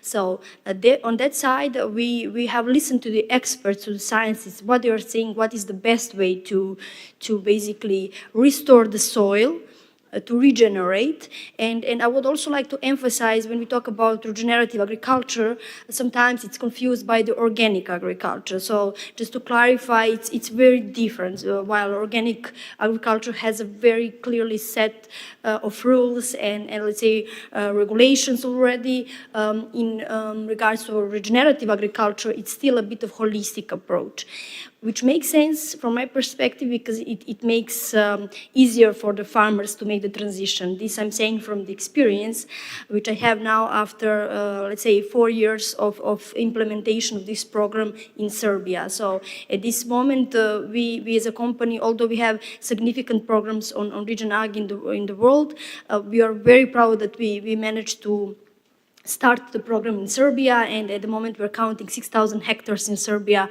under the regenerative agriculture with 14 producers and more than 11,000 tons of raw materials which are going to our factory. Also, the investment is not that small. We are close to €1 million of investments in Serbia, but I would like to emphasize that I think the cost of not investing now it will be higher in the future. So yes, we are all the time talking how much sustainability is expensive, but if we don't invest now, I'm afraid that it will cost us much more in the future. I would just like to bring some of the, let's say, experience we have in Serbia. Probably some of you are wondering, how it is to start such huge transition of the mindset in our, let's say, environment in Serbia. Well, I would say it was challenging, but working with the farmers, it was so insightful because you soon realize that they are very simple people. So when they see on one farm it's working, it's giving the result, it's very easy because neighbors will start immediately to do the same, So one time I heard very good advice from one of my colleagues that farmers listen to farmers, and definitely it's true. So very in simple way, if you make it work, you don't need to put additional effort. They will continue to do it. From sustainability point of view, this program is really bringing a lot of benefits in terms of greenhouse gas reduction. I would just mention that specifically on sunflower crops, where we are doing no-till production, and cover crops, we made 60% greenhouse gases reduction per hectare, which is significant. But also with the implementation of technologies such as the drones, farm robots, GPS devices. Well, just with the drone, I can mention significant impact on environment where we have reduced between 15 and 20% of pesticides. only because the drone is very smart device, you know, it scanned the soil and it applied the pesticides only where it's needed. While in traditional agriculture, the tractor would go through the entire field, you know, and spray everything. What I really like about regenerative agriculture, and I know I'm taking time because I can talk about this topic all day long, is that it really makes also economic benefits for the farmers, you know. Soon we have realized that inputs for the farmers with the time are reducing. And then I realized it's not only any more sustainability good case, it's really becoming economic good case, but also for our government. We know that agriculture, for our country, agriculture is really playing a big role in our economy. So we are a big agriculture exporter and producer. And we know that EU is basically going in this direction, trying to make agriculture more sustainable. So definitely our experience from Nestlé doing this program in Serbia is that we made good progress so far. We have really good results with our farmers, but now we need support from the institution. Still, regenerative agriculture is not recognized in any of the strategy or let's say, regulations. And also, we need to get more partners into this. So institutions, associations, funders, other companies. So we need to join the forces in order to these practices to be more spread across Serbia. Tijana, is your experience similar? Yes. We really believe that applying the principles of regenerative agriculture is very important for soil preserving, at first stability of yields and the quality of products at the end. And so in our fields, we apply a lot various principles of regenerative agriculture, such as planting cover crops, also crop rotation, then I mentioned plowing of post-harvest residues, and they are all good for soil. They keep minerals in the soil. They, after that, we don't need to put the chemicals. We don't put fertilizers because it is all natural and keep nutrient the land and keep all good ingredients in land. We faced 70 days without rain during this summer, and in that way we even keep water in the soil. So it is really good. Good example how to keep the quality of the land in order to have a better yield in the future. And also digitalization and precise agriculture is very important because it optimizing resource consumption and even mentioned pesticides. But it, of course, with the smart tractors, you can have variable seeding and also variable fertilizing, and also with the sensors, you can watering your plants only if they need water and in amount they need. And so you also, we faced water scarcity, and that's why it is very important. And so as one of the largest company in agricultural production, we want to share our knowledge with the small producers. And so we have our cooperants, and they have to follow our standards in their production if they want us to buy their products at the end. And also we have a corporate social responsibility project, Our Village. And aim of that project is to help to develop rural areas and to help small producers to have a better results and to become sustainable. So we share our knowledge with them. We work with them in their farms and their fields, and we advise them about regenerative agriculture. So they say that they have 20% better results because of So it's a full collaboration Yes. cycle. Excellent. And mindful of time, and I would like also audience to have a chance at the end to ask a couple of questions. One last topic that I would like to address with you, Jorge, and with you, Paul, is this, as we said, kind of a perfect timing of COP29 and the climate discussions. And Tiana just said we had 70 days without rain, so impacts are real and they're there. Recently, I have spoken with Johan Rockstrom from the Potsdam Institute, who is the chair of our own Sustainability Advisory Board, and he said we got to brace for a major impact. We're way beyond 1.5 degrees. So what is, in your view, Paul and Jorge, are we bracing for a major impact, or do we still have time for action to improve this? I think it's both, yes. I think there needs to be a shift to adaptation and to resilience, and it's great to hear about these industry initiatives which are being pushed ahead. For COP29, we'll see if we can reach an agreement on climate finance. That's obviously at the top of the agenda, who contributes, how much is contributed. But I think it would also be essential to operationalize the loss and damage fund, which was agreed last year, and which will be crucial in basically compensating for the damages that we will see, unfortunately, because the frequency and the intensity of extreme weather events will only increase in future years. I hope that there will be progress on the NDCs for next year, which will need to be submitted by February, I believe, and that these are more ambitious given the current state of action. And yeah, I just wanted to also add that it's really great to see these initiatives putting circular economy into action by companies. I also think it will be essential to bring the consumer on this journey, bring the consumer on board. Also related to what Jorge was saying, we need to shift towards sometimes called a circular society, rather than just a circular economy. It needs a fundamental shift of mindsets, of the way we live, how we consume, how we produce. And that is, of course, not only the responsibility of consumers.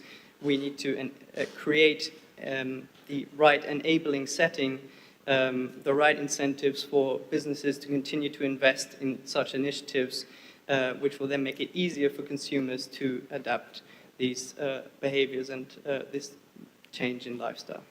Jorge, we see on the screen in front of us Belém and Amazonia. Again, the same question. In order to continue seeing this live, not only on the screen, what do we need to do? How do we action on climate? Thank you, Tamara.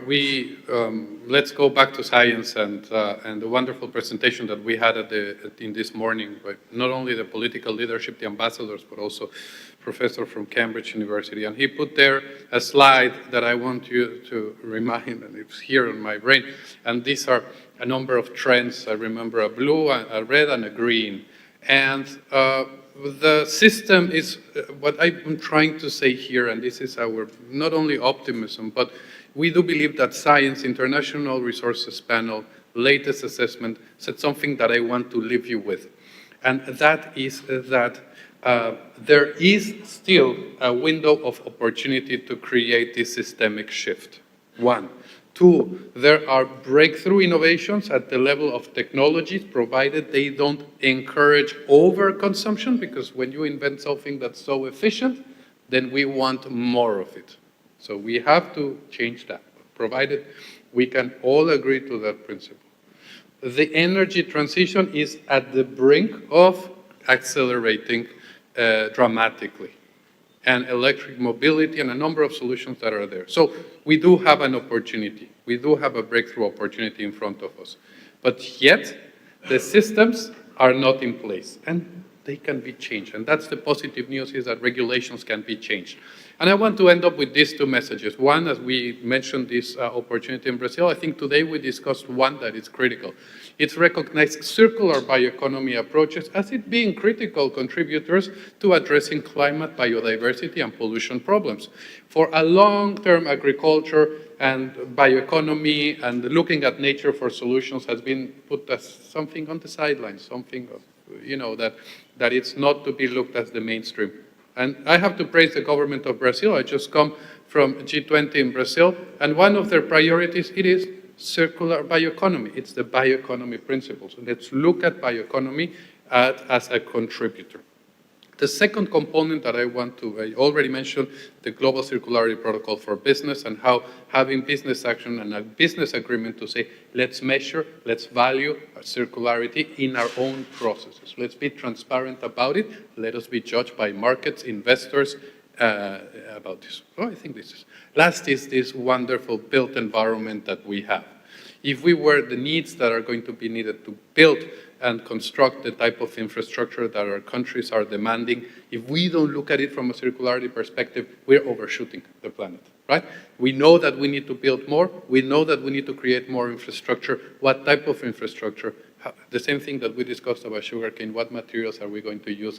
How we're going to use existing infrastructure? Is it all going to go to landfill? Are we going to build all that cement? Or there are different ways of building this infrastructure in addition to energy. So I am optimistic. And I do believe that the science tells us that there is a chance for us still, but it all starts in our fridge.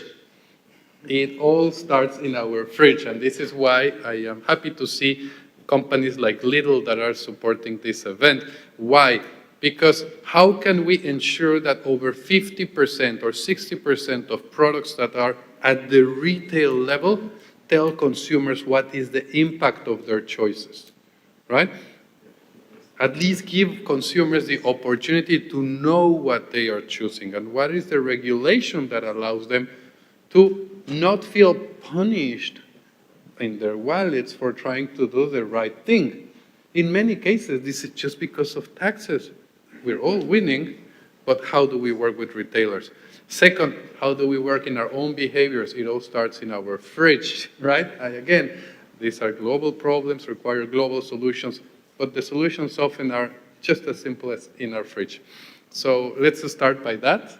Open your fridge and look what is there. Maybe, Jorge, we can give a call to action today when you come home. Open your fridge and ensure there is a minimal food waste. Yes. Start on your own example. Yep. And all of us here. Maybe this is a good optimistic ending of the official part. I would like to ask anyone from the audience with any questions, please state your name and affiliation, and feel free to ask all the tough questions related to sustainable production and consumption.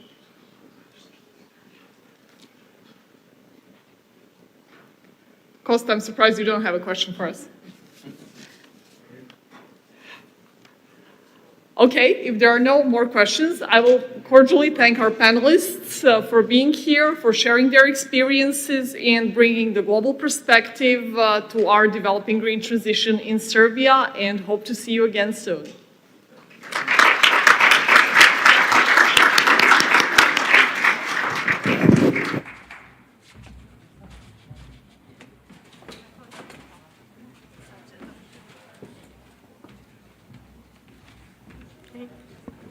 What a great discussion. We'll now have a short break. Please make sure to be back on time for our second keynote speech by His Excellency Mr. Costa Couto, Brazil Ambassador to Serbia, which starts promptly at 12:30. Thank you.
to continue this exciting program, so please sit. And it is now my great pleasure to introduce our next keynote speaker, His Excellency, Mr. Costa Couto, the Ambassador of Brazil to Serbia.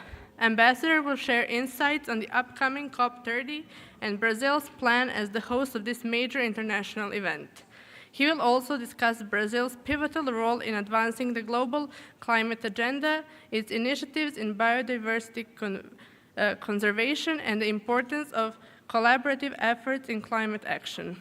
Please join me in giving me a warm welcome to His Excellency, Mr. Costa Couto.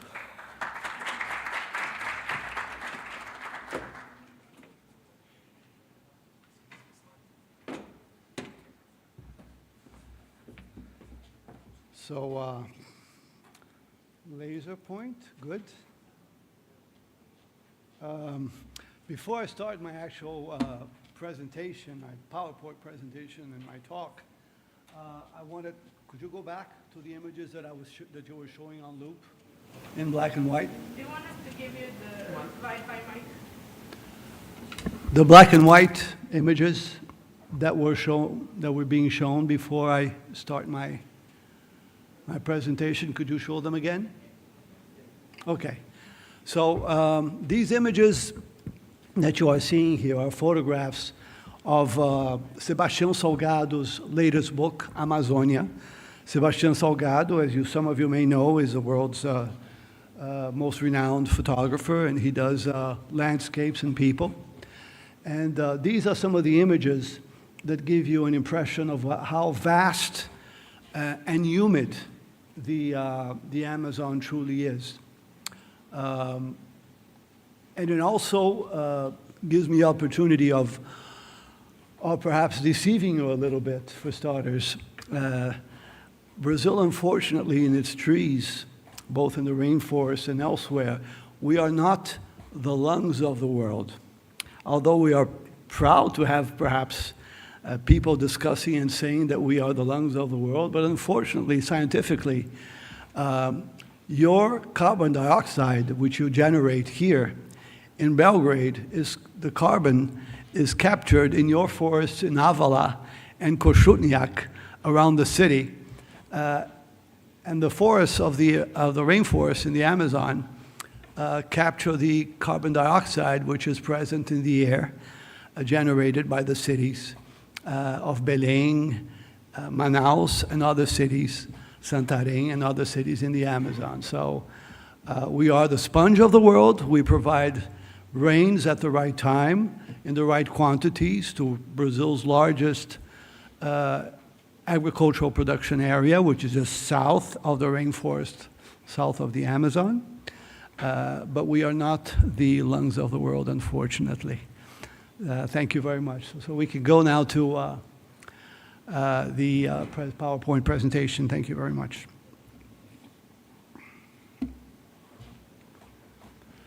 Okay, so I'm going to start from the end. So what have been the discussions that have been going on over the past 2-3 COPs? We are now having the discussions in Baku.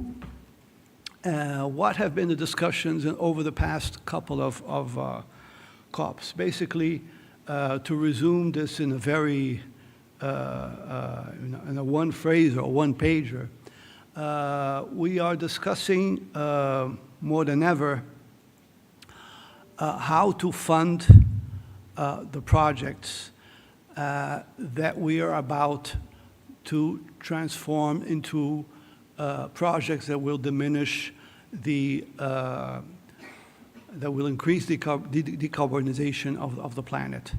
So basically, up to now, since Copenhagen, and since then we have been discussing less this topic, we had thought about creating a fund of $100 billion, a yearly fund of $100 billion that would be used to finance projects that would assist us in reducing the deforestation and reducing the emission of greenhouse gases, Now we are evolving into, those of the financial sector will understand this better than me.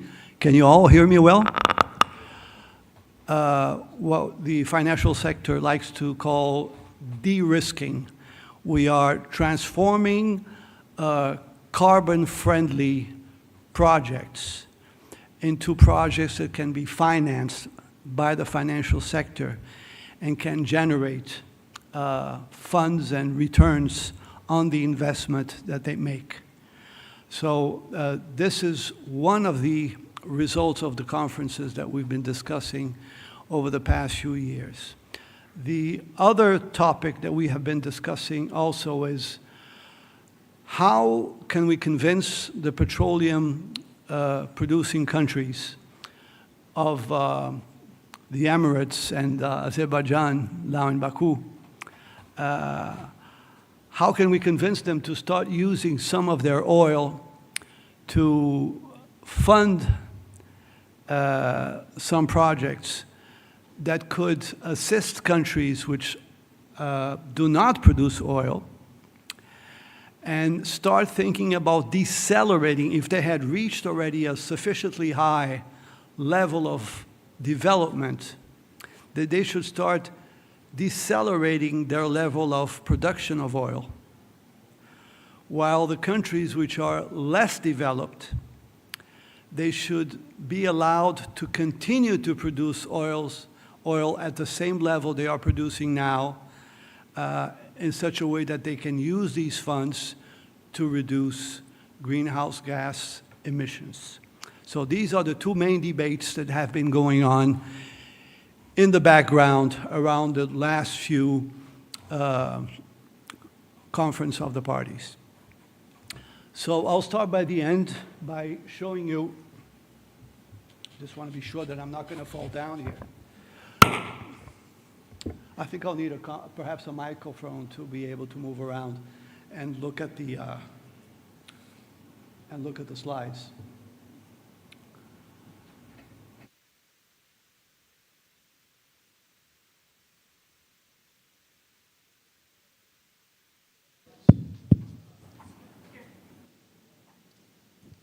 Hello. In this slide, for example, you have a notion of Brazil. In the north, the rainforest. In the center, the area which benefits from the sponge effect that the rainforest generates. In the northeast, the areas which benefit from regular rain and a lot of sunshine, 323 days of sunshine a year, the northeast of Brazil. This is also the area which benefits from the very large hydroelectric plants that we have in this region, at least 3 of them in this region. And together with the photovoltaic and aeolic energy towers, they can generate green hydrogen to export. So this is another potential for investment in Brazil. The other potential that we have is the leadership that we have in biomass and land for sustainable expansion that could allow the progressive replacement of fossil fuels with biofuels in the transport sector. In the transport sector, from the private automobile to the larger trucks, trains, buses, tractors, boats, locomotives, all of this is happening in Brazil. We have in Brazil approximately 120 million vehicles. 20 million vehicles in Brazil can run on up to 100% alcohol. When you come as a consumer, they are light vehicles, private vehicles. When you come to the gas station in Brazil, 43,000 gas stations in Brazil, there is a pump of diesel, a pump of gasoline, and a pump of alcohol. You can decide according to price whether you're going to go 100% alcohol or whether you're going to fill your tank with gas, gasoline, or petrol, or diesel. Our pumps in of gasoline are not, we don't call them gasoline pumps, we call them gasohol pumps because they have 27.5 mixture of ethanol in them. And diesel pumps have a 14% mixture of biodiesel in them. So this is what makes our transport matrix in Brazil very renewable.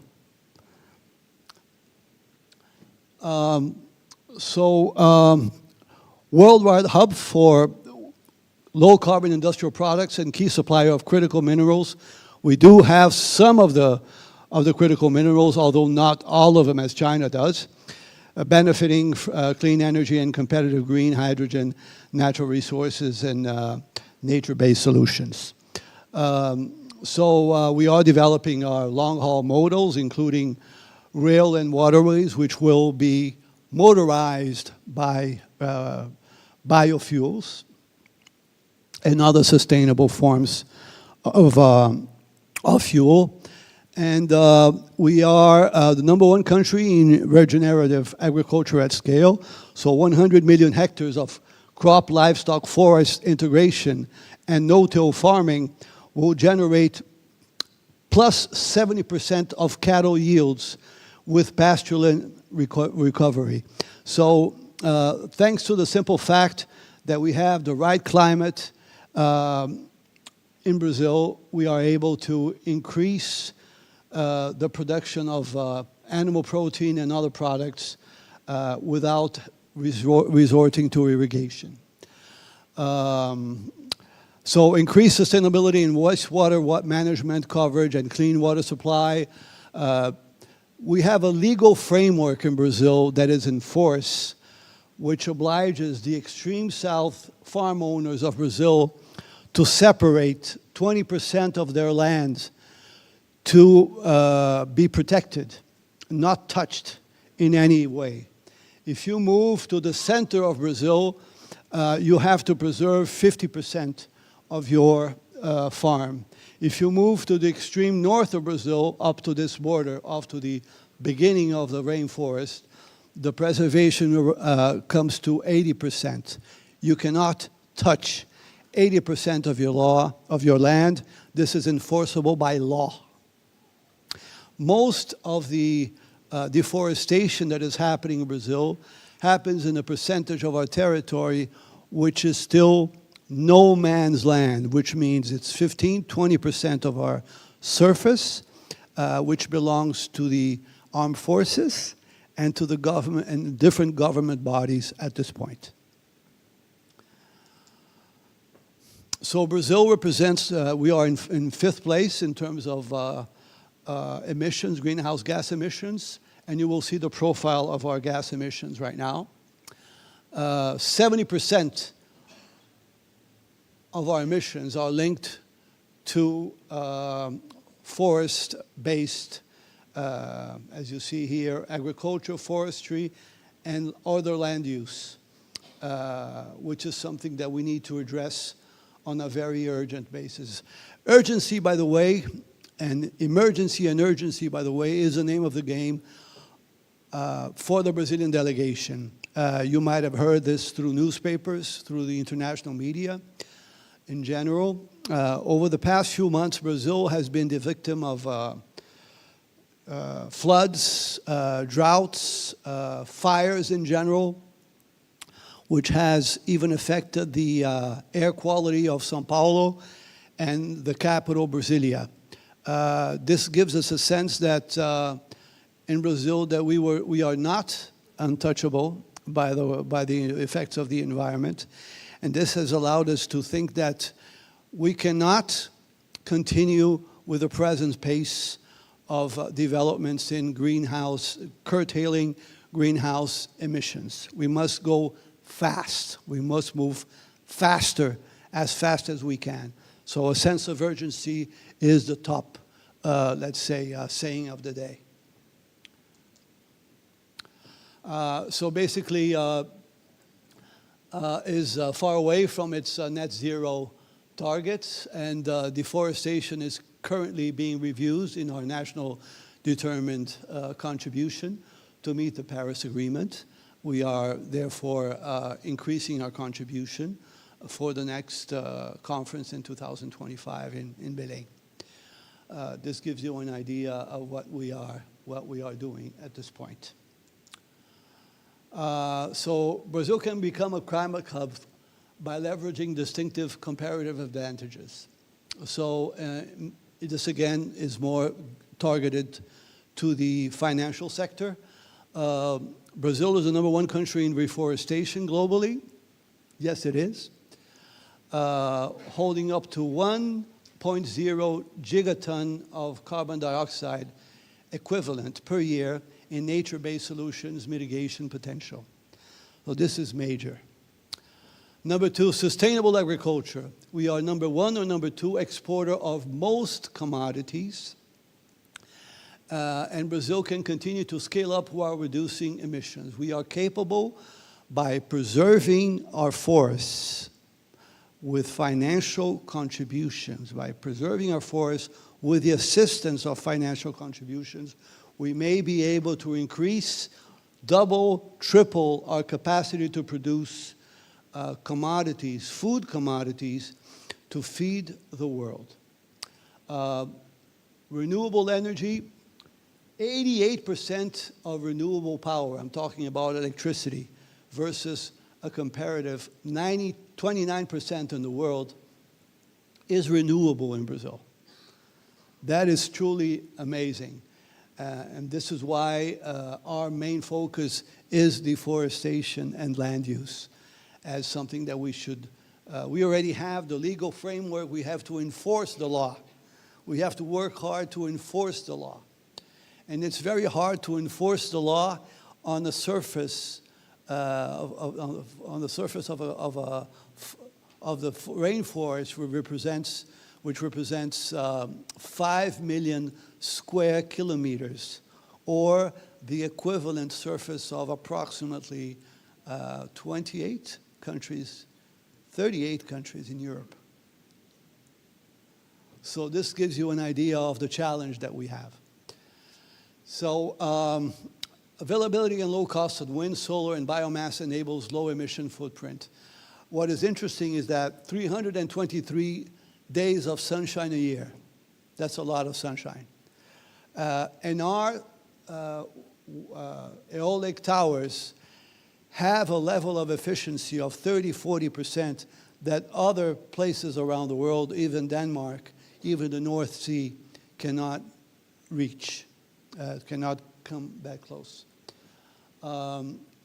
Finally, green industrial products, natural resources, clean energy, and biodiversity allows us to supply low-carbon goods and addressing regulatory requirements. Some of you have heard that Brazil does have some critical mineral resources, but we are producing, for example, we are beginning to produce sustainable air fuel in Brazil, which comes out of biodiesel, the same biodiesel that is added to the gas pumps in the diesel pumps.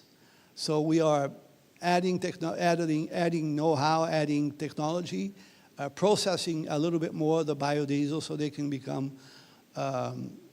sustainable air fuel in the near future.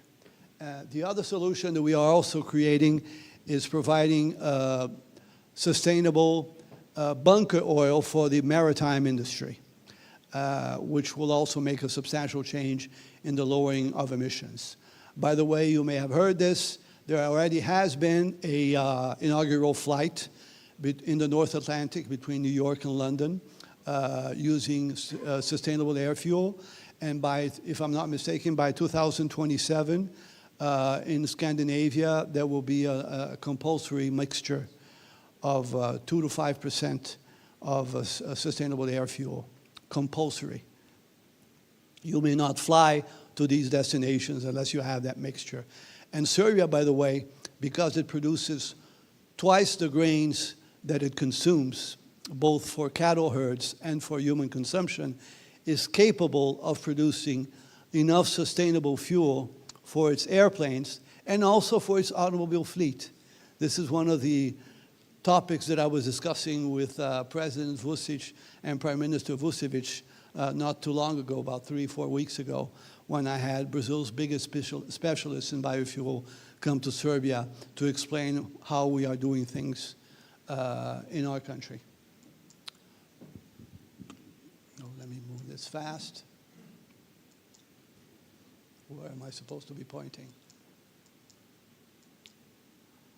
Okay, so this is a very rapidly, we are losing a substantial amount of GDP per year if we don't reduce our greenhouse gases. So a lot of international institutions have already, in the United Nations and outside of the United Nations system, have estimated, and you can have an idea here, that if we go beyond 4 degrees centigrade over the next few years, up to 2100, excuse me, we will lose 30% of our GDP. If we go to 2 degrees centigrade, we will lose 13% of our GDP by 2100. And minus 1.5 degrees, minus 8% of our GDP worldwide, on average. So Brazil, again, is uniquely poised to offer effective climate solutions at scale in the world. Mitigation, adaptation, and resilience. I'm sure that the organizers of this event may make this presentation available to you. I won't go into the small details of repetition of what I've already said to you previously. Basically, the efforts to mitigate and adapt to climate change are falling short of what is required. This is the result that is coming out of the Conference of the Parties over the last 2-3 conferences. It's minus 35% than we should have been, we are only diminishing 35% of the carbon dioxide that is being thrown into the air. Only 27% of countries have followed fully adaptation to the plans by the UNFCCC.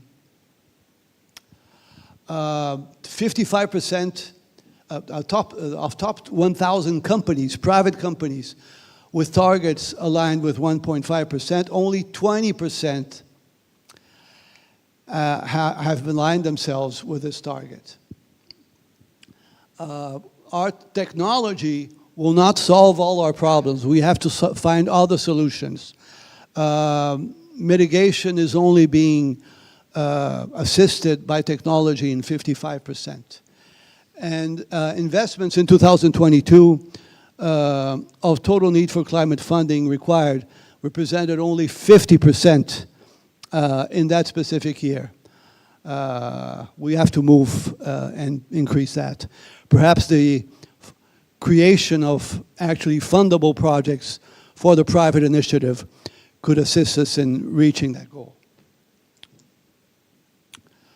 So mitigation, adaptation, and resilience to avoid loss and damage. We need, therefore, climate finance.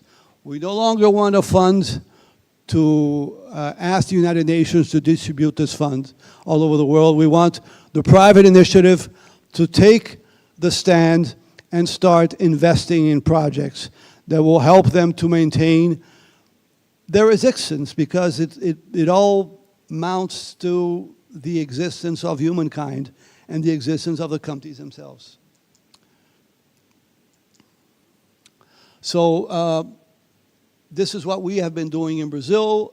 This is basically giving you the legal framework which we have adopted over time to guarantee that we are moving in the direction of our national determined contributions. We hope that, as before, Brazil will be a major disruptor and contributor to, in ideas to improve the overall perspectives of capturing greenhouse gases and diminishing the temperature of the planet. This is a general, now, like I told you, I'm going the other way around. Instead of teaching you what is a COP, what is the UNFCCC, what is the IPCC, this is a general idea of what has been happening over the years. In '92 in Rio, we had a major summit with world government leaders to discuss the environment, and we decided that we needed to organize the Wild West, which was it was a Wild West. Nobody knew exactly how to organize these talks on the environment, and it was in '92, and as of Berlin, basically, that we began climate talks. And these are the major results of the climate talks that we had over the years. In Copenhagen, we had pledged 100 billion. This is no longer an issue that is being discussed anymore, unfortunately. 2 degrees was set as a target. Unfortunately, 2 degrees is no longer sufficient. All countries must reduce emissions, okay. In Rio +20, we came to the conclusion that we needed something a little bit more specific to target, and we developed the sustainable, yes, famous SDGs, Sustainable Development Goals, associated with climate improvement. In the Paris Agreement, we had established a goal of 2.0. In Glasgow, the acceleration and phase out of coal was decided. If this was decided for coal, perhaps we could use some of the ideas that were used here to entice the oil-producing countries to move into that direction also. What was also very interesting in Glasgow was the substantial participation of the civil society. And civil society is amazing because civil society comprises both the private initiative and institutions which congregate simple people. And they give ideas. They provide you with ideas. If you think 10 people can come up with good ideas, imagine millions of people thinking in the same direction. They can also come with very creative and very positive ideas. So, as I had mentioned to you previously, some reduction in use of oil for electricity benefits has been obtained in Dubai. If you take a look at the writing at the COP in Dubai, you will see that the oil-producing countries agree to reduce oil production. But if you continue the sentence, you will see in small print that it is only focused on electricity production. So they didn't actually solve the problem. They didn't actually reduce their oil production. I guess in Baku, there must be some of a repetition of this exercise again.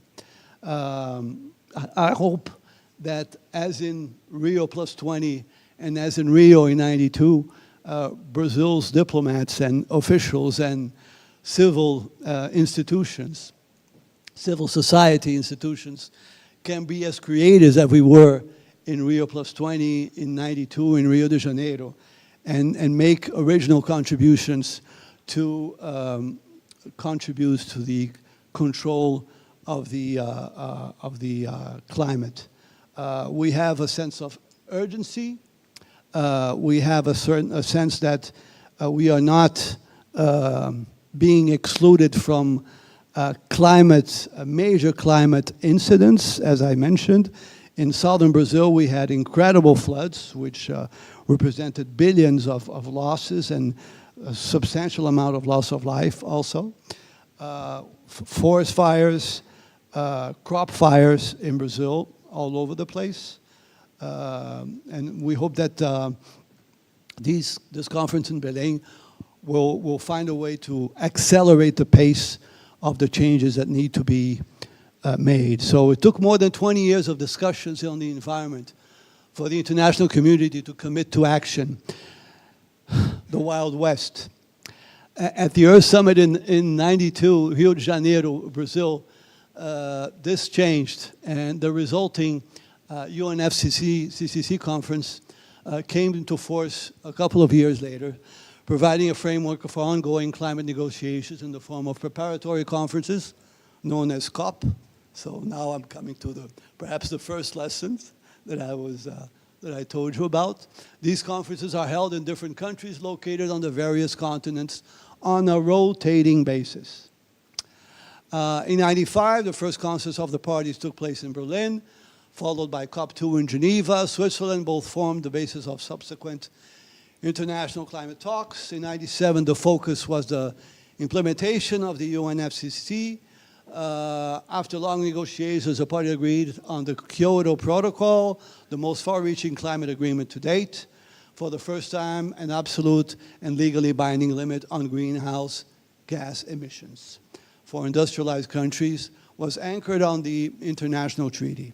The Kyoto Protocol was ratified by 191 countries several years later in 2005. Notably, the US was not among this group in spite of becoming a signatory during COP4. The Kyoto Protocol, in Kyoto Protocol, 37 industrialized countries committed themselves to reducing GHG emissions by 5.2% below 1990 levels between 2008 and 2012. No restrictions were imposed on developing countries, even high polluters. International emissions trading was also introduced. The principle of common but differentiated principle idea was of responsibilities was created to contrast the speed in which the developing and developed countries were to reduce greenhouse gas emissions. So common but differentiated principle of responsibilities is the key word.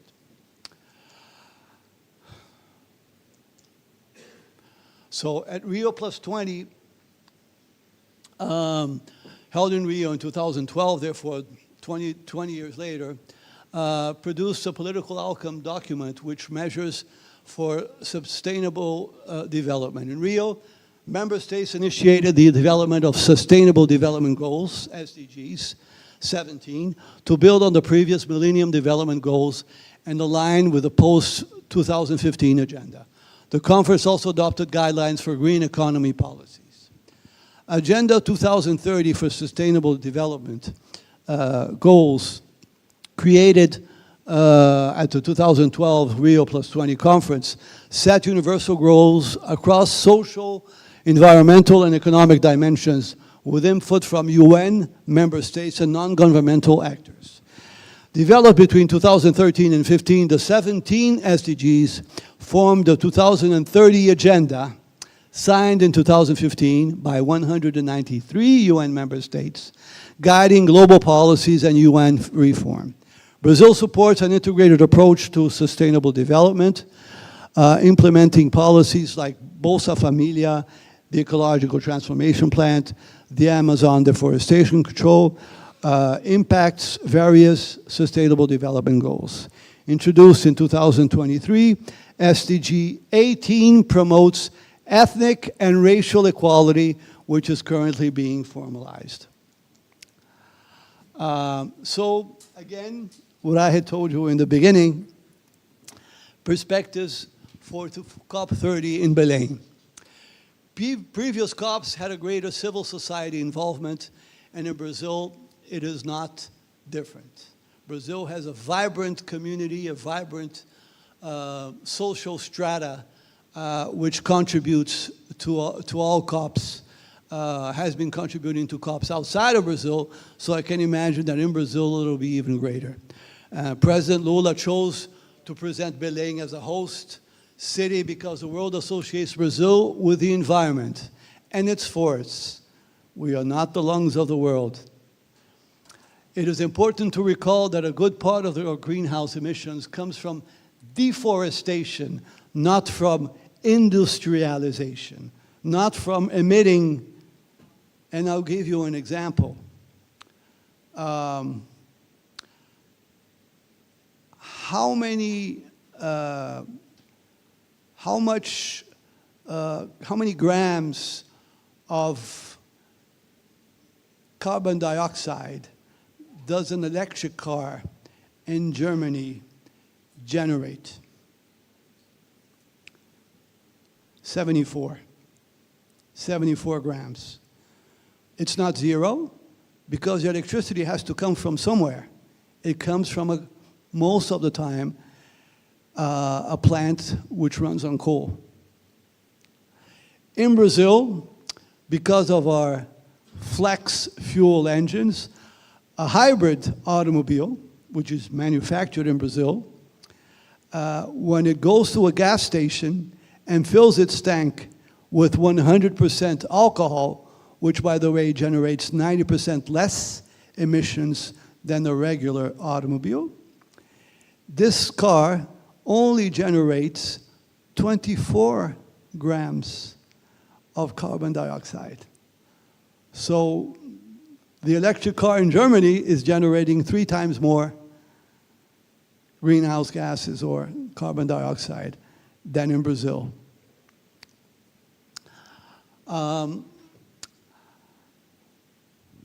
It is important to recall that a good part of our greenhouse gas emissions comes from deforestation, which, by the way, diminished 50% last year, but it is still important. In Dubai, we all agreed to stop deforestation by 2030.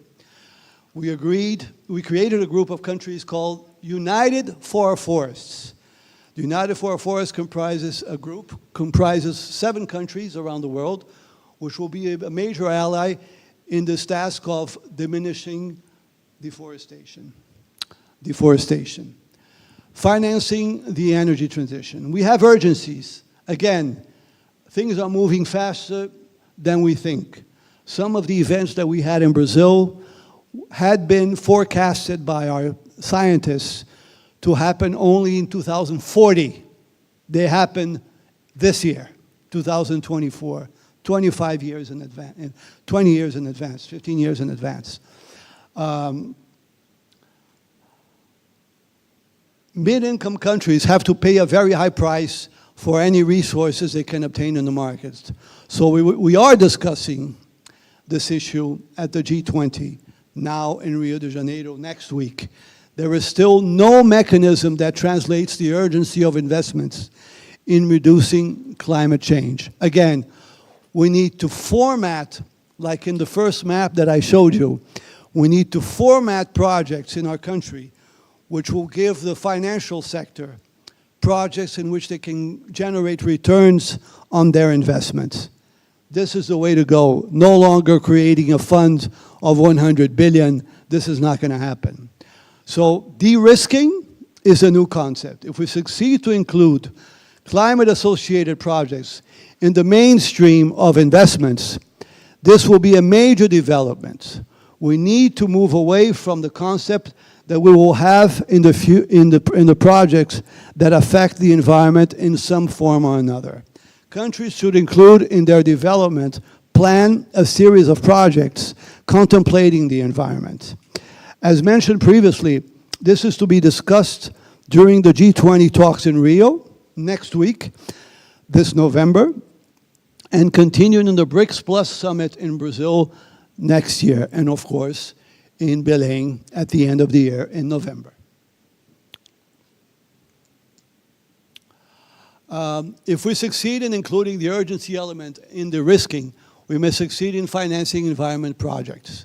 Brazil is very keen on observing science.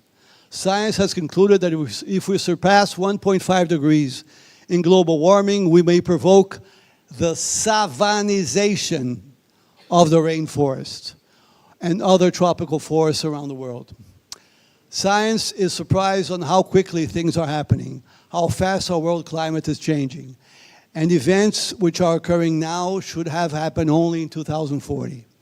It is seemingly a tricky discussion to discuss financing environmental projects using oil revenues. But that is the general idea in the discussions that we pretend to have at the G20 and also in the BRICS Plus meeting to be hosted in Brazil next year, before Belém 2025. Energy conservation needs to be addressed in a major way. Brazil is today a country that can produce energy in tremendous scale in a sustainable way. This poises Brazil and other countries to benefit from de-risking investments associated with climate improvement. We need to incentivize countries to be more ambitious in their nationally determined contributions. Perhaps the perspective of receiving investments will push them in that direction. I still believe that the yearly discussion on the environment made available by the holding of COPs is a routine that brings together countries jointly to solve a common planetary problem and will contribute in the long run to diminish some of the political cleavages of this era. So thank you very much.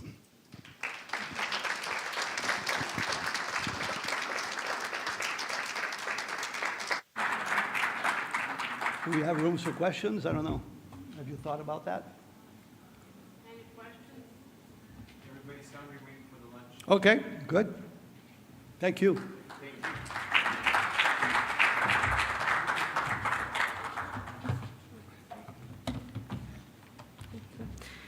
Thank you, Your Excellency, for your insightful and inspiring keynote. Ladies and gentlemen, lunch is now served at the front. Please enjoy the break, but make sure to be back by 2 p.m. sharp so we can continue our program. Thank you.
less than a